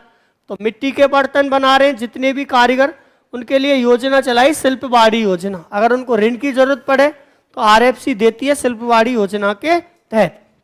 अब सुनो, ये बहुत काम की चीज है ये। क्यों? कि भारत में, भारत हो चाहे राजस्थान हो, उसकी किसकी बेशर्मों की कोई कमी नहीं है। बेशर्मों की कोई कमी नहीं है। बैंक में जाते हैं, मुंह उठा के जाते हैं, लोन लाते हैं, लोन से फिर ट्रैक्टर खरीदते हैं, कोई भी वाहन खरीदते हैं, वाहन को खूब चलाते हैं, तोड़ते हैं, लोन नहीं चुकाते, एक भी किस्त नहीं चुकाते, फिर लास्ट में बैंक आती है तो कह देते हैं ले जाते रहे ट्रैक्टर को उठा के। तो बताओ उसका मतलब क्या हुआ? उनकी साख। साख एक शब्द आता है 10वीं की अगर इकोनॉमिक्स की बुक में देखें, हाँ 10वीं की इकोनॉमिक्स की बुक देखें तो एक शब्द आता है साख। एक शब्द आता है साख। क्या आता है? साख। वैसे साख की इंग्लिश में अपन साख को कहते हैं वैल्यू। इंग्लिश में तो अपन साख को कहेंगे वैल्यू। क्या कहेंगे? वैल्यू। लेकिन वैसे साख का मतलब होता है ऋण। साख का मतलब क्या होता है? ऋण। ऋण या लोन। वैसे ऋण की भी इंग्लिश तो लोन होती है। क्या होती है? तो ऋण, लोन, साख और वैल्यू से जुड़े हुए हैं। ये सब किससे जुड़े हैं? तो जिसकी वैल्यू अच्छी होती है उसको बैंक जब चाहे आधी रात पर भी फोन करें बड़े बड़े बिजनेसमैन, तो भी बैंक मैनेजर फोन पे से ट्रांसफर कर देगा, जिनकी वैल्यू अच्छी है। किसकी अच्छी है? और जिनकी वैल्यू अच्छी नहीं है उनके लिए बैंक मैनेजर आगे से फोन करेगा कि एक बार बैंक में दर्शन तो दे जाओ आप, केसीसी तो उठा ले गए। क्या उठा ले गए? केसीसी। केसीसी का मतलब जानते हो? किसान क्रेडिट कार्ड। किसान क्रेडिट कार्ड कि भाई साहब आप अपनी दर्शन तो दिखा जाओ, जिंदा हैं कि मर गए, फोन तो उठा लो एक बार। तो ऐसा तो जिनकी साख अच्छी होती है उन्हें कार्ड जारी करते हैं। ये आरएफसी कार्ड जारी करती है, silver card, gold card, platinum card. जिसकी वैल्यू कम अच्छी है उसे सिल्वर कार्ड देंगे। सिल्वर चांदी की वैल्यू कम ही तो होती है। जिसकी वैल्यू ज़्यादा अच्छी है उसे गोल्ड, और सबसे महंगी धातु होती है प्लेटिनियम। कौन सी होती है? प्लेटिनियम। चांदी जैसा कलर होता है प्लेटिनियम का, अफ्रीका की खानों में सबसे ज़्यादा निकाला जाता है। तो जिसकी वैल्यू बहुत ज़्यादा होगी उसे प्लेटिनियम कार्ड जारी करेंगे। कौन से कार्ड? तो इस प्रकार से आरएफसी 3 प्रकार के कार्ड जारी करती है वैल्यू के हिसाब से। जो अपने ऋण को लेकर के सही समय पर जमा करा देते हैं उनके लिए बैंक कभी भी मना नहीं करती, और जो एक बार लोन लेने के बाद चुकाते नहीं है उनकी बैंक में से साख खराब हो जाती हैं। क्या हो जाती है? एक देसी भाषा में शब्द आता है कुर्की। क्या आता है? उसके नाम से बैंक आदेश जारी कर देती है। भारत 1 घंटे की, हाँ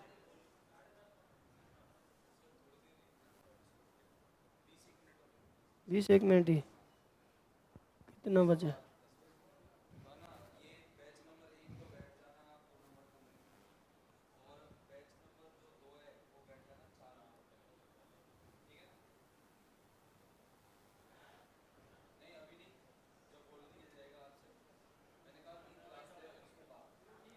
सुनो, देखो राजसी को, एक हो गई राजसी को, Rajasthan small industries corporation limited, Rajasthan लघु उद्योग निगम लिमिटेड। इसकी स्थापना 1961 में हुई। मुख्यालय जयपुर में। मुख्यालय कहाँ पर है? जयपुर में। तो राजसी को आ गई दूसरी संस्था। राजसी को का उद्देश्य क्या था? लघु उद्योग, हस्तशिल्प इकाइयों को वित्तीय सहायता देना, प्रोत्साहन देना। इसके द्वारा पहली संचालित है राजस्थली एम्पोरियम। कौन सी संचालित है? राजस्थली एम्पोरियम।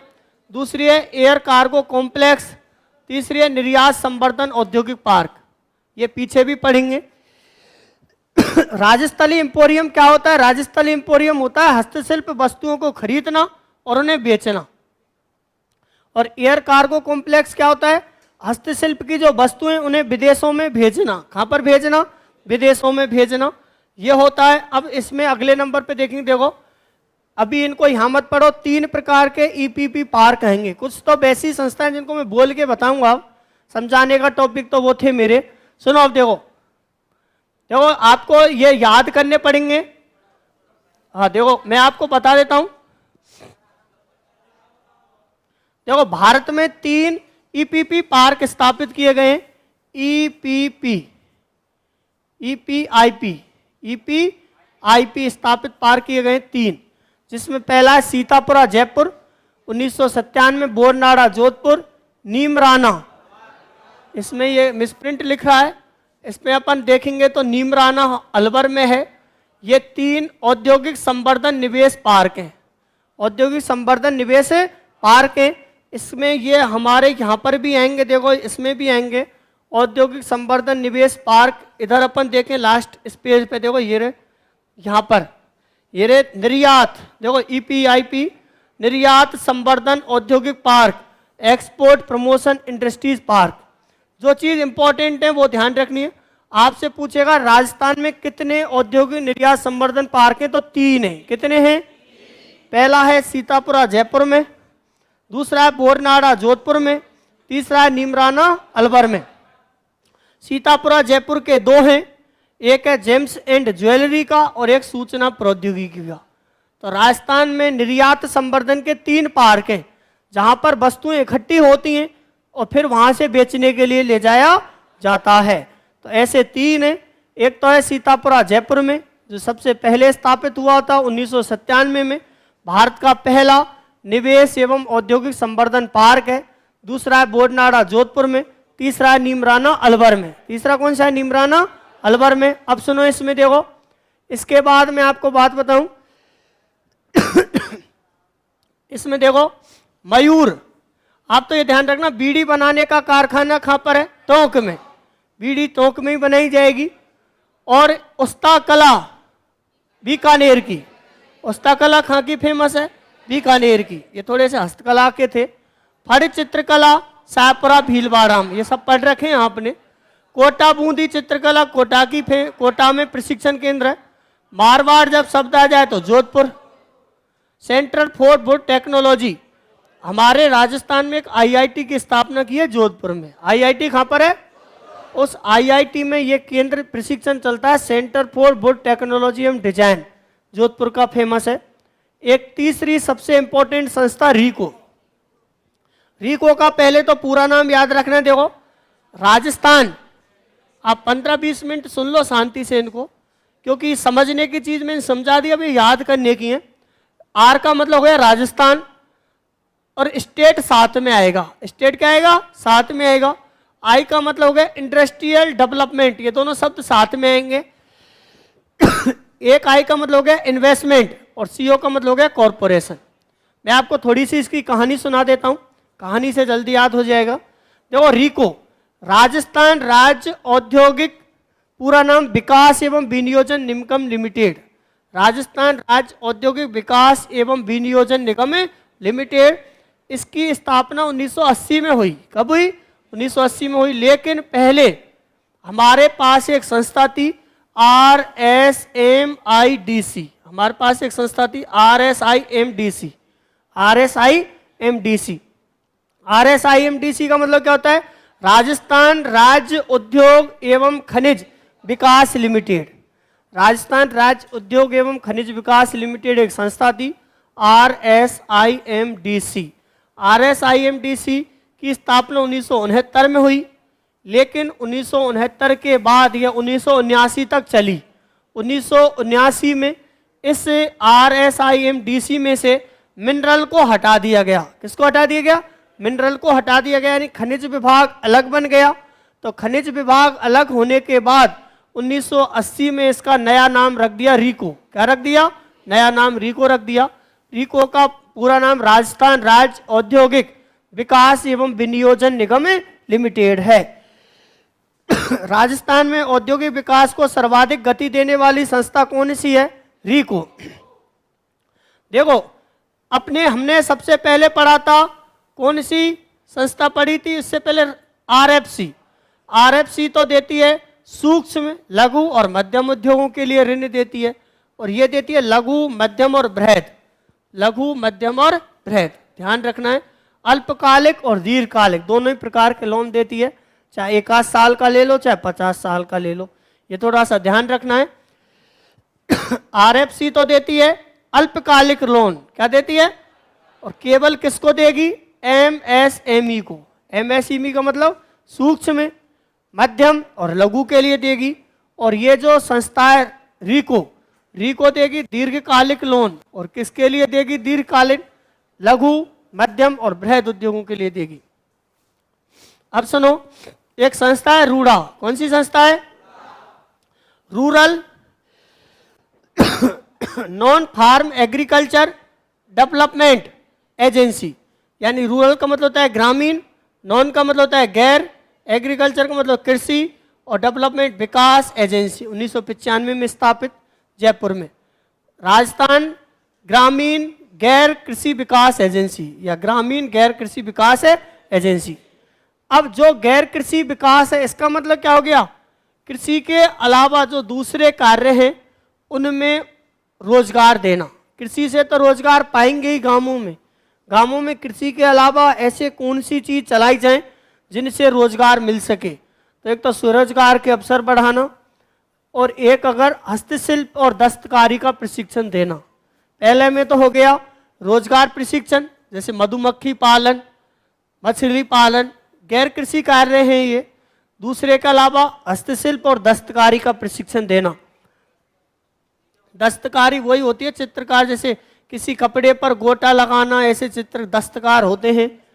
हाँ, राजस्थान में रूडा द्वारा संचालित योजना कौन कौन सी है रूडा की, देखो कोटा डोरिया, कोटा डोरिया साड़ियों के लिए फेमस है कोटा की। बगरू हैंड ब्लॉक जयपुर का। तो ऐसे शब्द रखने जहां भी कोटा डोरिया शब्द आए कोटा में, संस्था पूछेगा बस।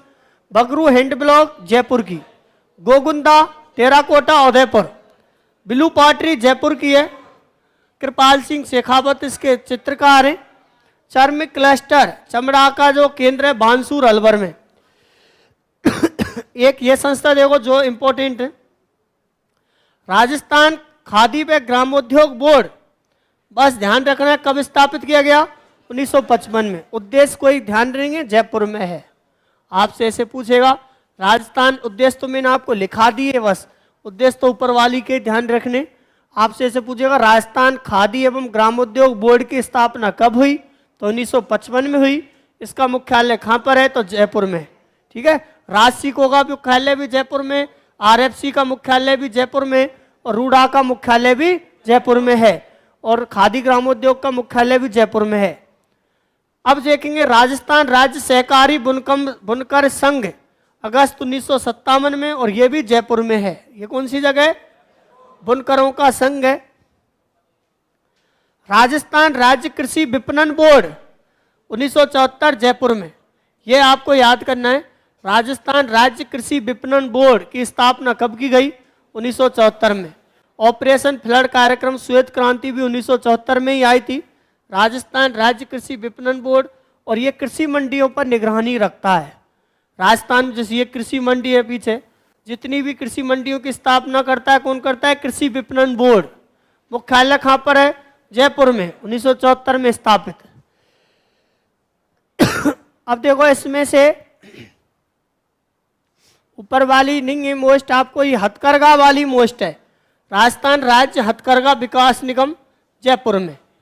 ठीक है, कौन कौन सी याद करनी है, राजस्थान औद्योगिक विकास बोर्ड जयपुर में 1999 में। कब, और देखो भारतीय हथकरघा प्रौद्योगिकी संस्थान, मैंने आपको बताया था जोधपुर में, और जोधपुर के आईआईटी भवन में। कौन से भवन में, आईआईटी भवन में। ठीक है, ये यहाँ से ये ध्यान, इनको मैं आराम से बता रहा हूँ, भले आपको 20 मिनट लग जाएंगे कोई दिक्कत नहीं है। यहाँ से क्वेश्चन आएगा, यहाँ से क्वेश्चन आएगा, यहाँ से आएंगे। दो, राजस्थान में औद्योगिक पार्क जो बनाए गए कॉम्प्लेक्स टोटल 436 हैं। कितने हैं, 436।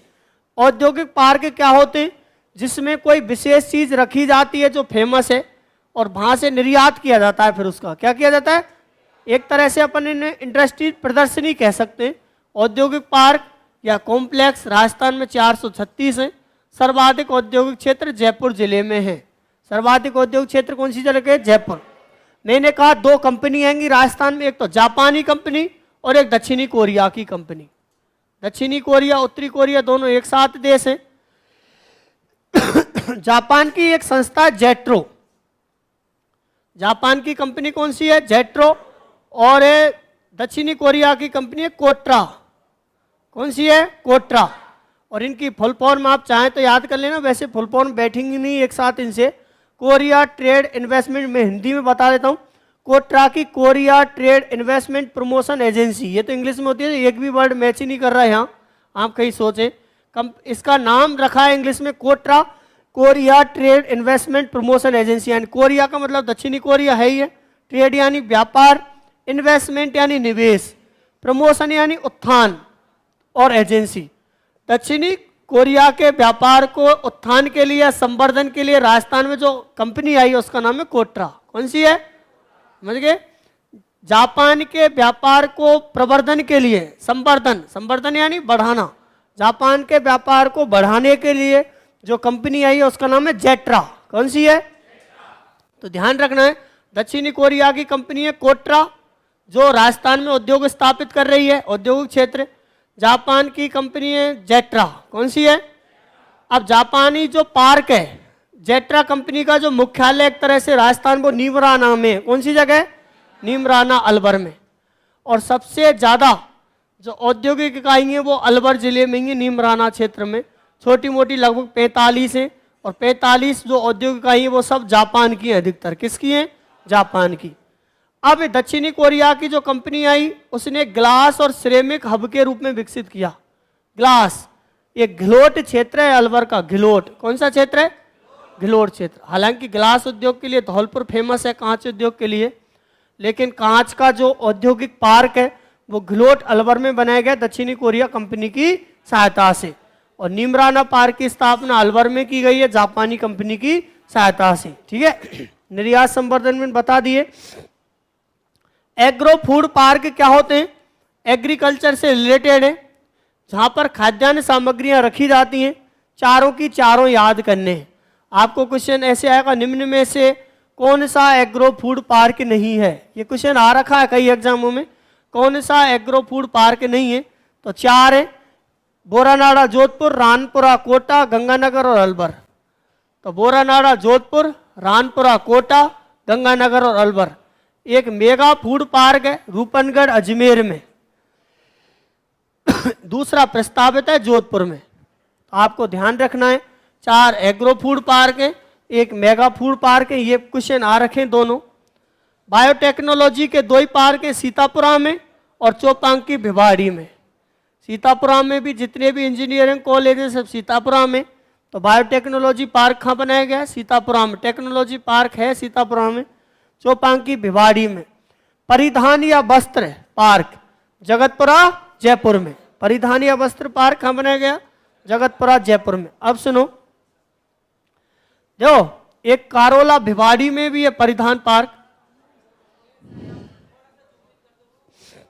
अब सुनो, देखो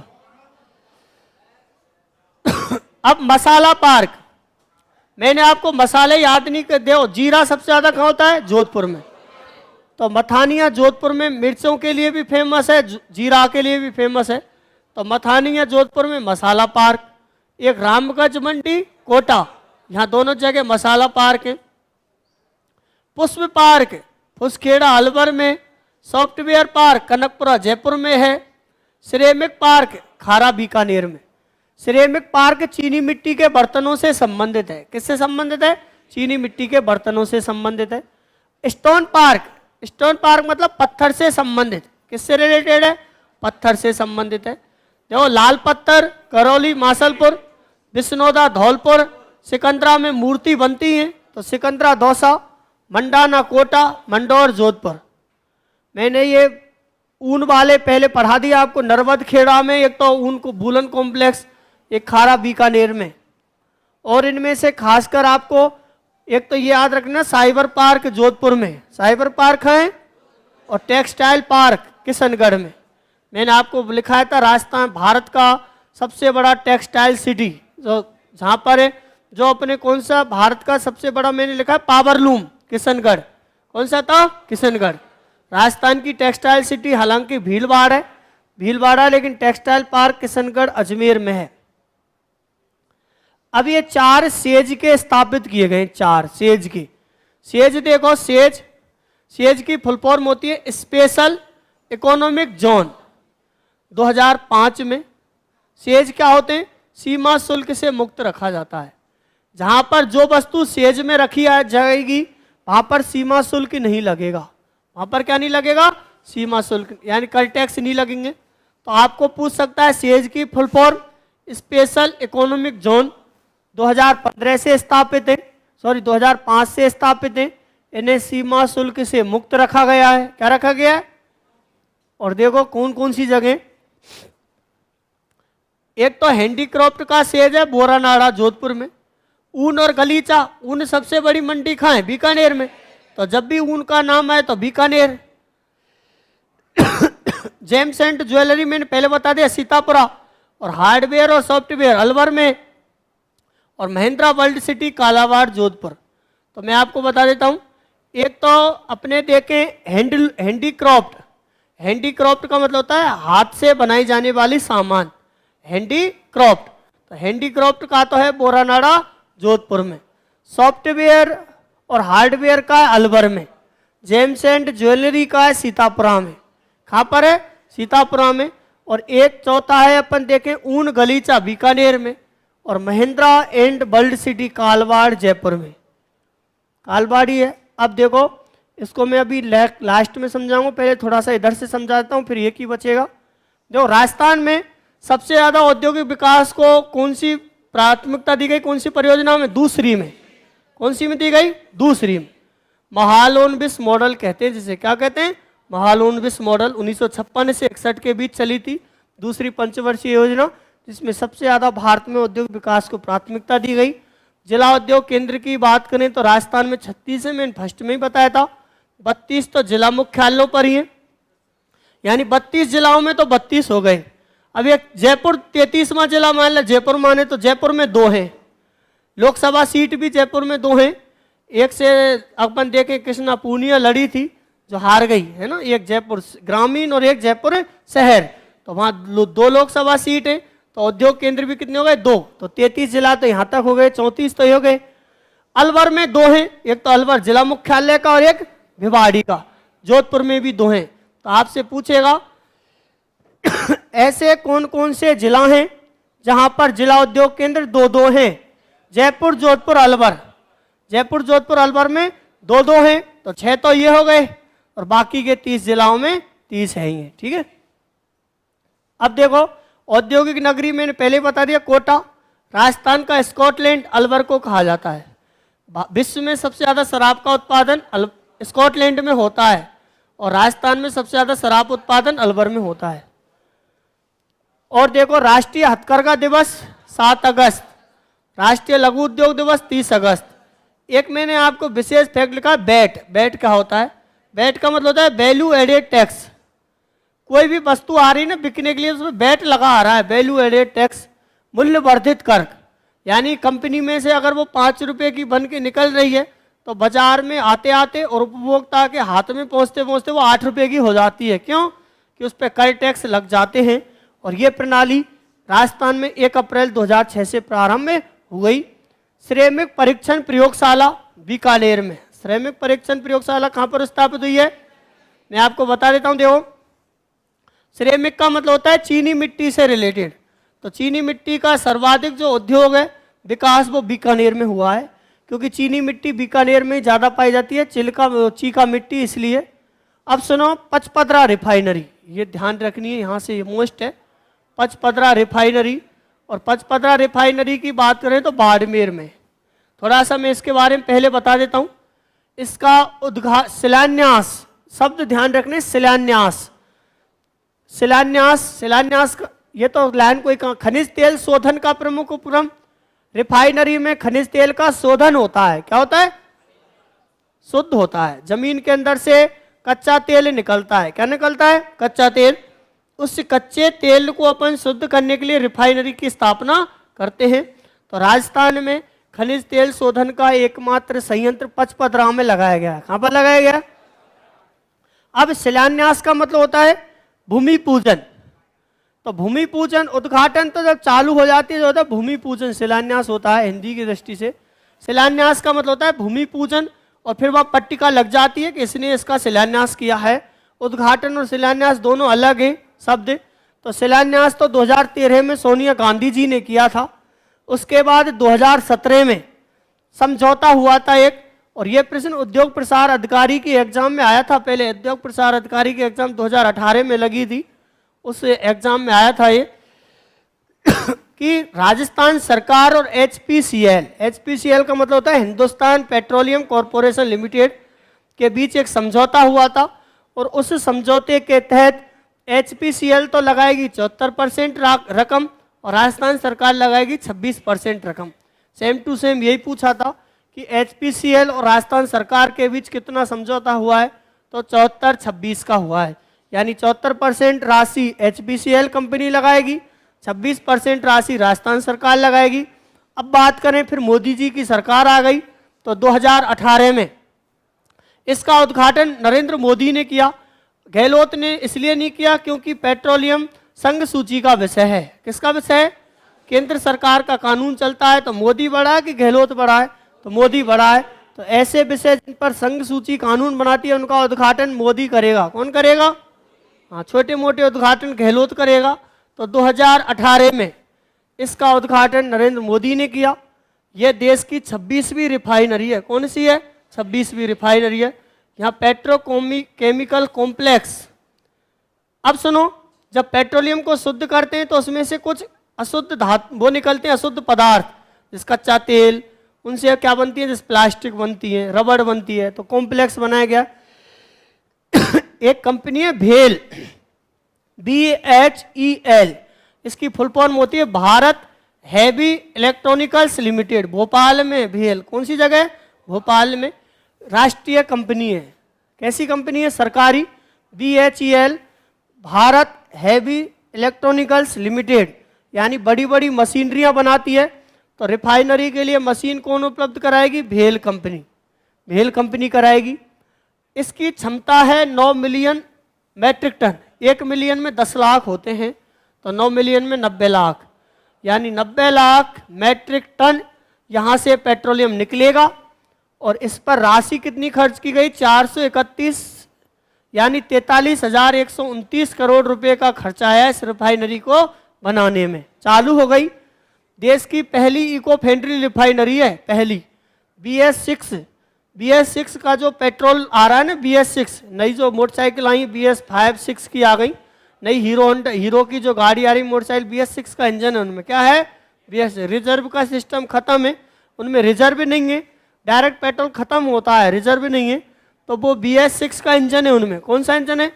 और BS6 का जो पेट्रोलियम बनता है कौन सी रिफाइनरी में बनता है? पचपदराम, देश की पहली इको फ्रेंडली रिफाइनरी है। अब सुन लो बस लास्ट फैक्ट, यहां से बाहर आपके लिए कुछ नहीं जाएगा, बस थोड़ा सा याद करना पड़ेगा आपको। अब देखो, दिल्ली मुंबई कॉरिडोर, आप कभी दौसा गए? दौसा में कॉलेज पढ़ता है दिगंबर इंजीनियरिंग कॉलेज, इधर की साइड भंडारेश से जैसे ही आगे निकलते फिर दौसा आता है। तो दौसा में एक बहुत बड़ा रोड बन रहा है, बहुत बड़ा रोड बन रहा है ना। हाँ, उस पर इतना चौड़ा रोड बन रहा है कि एरोप्लेन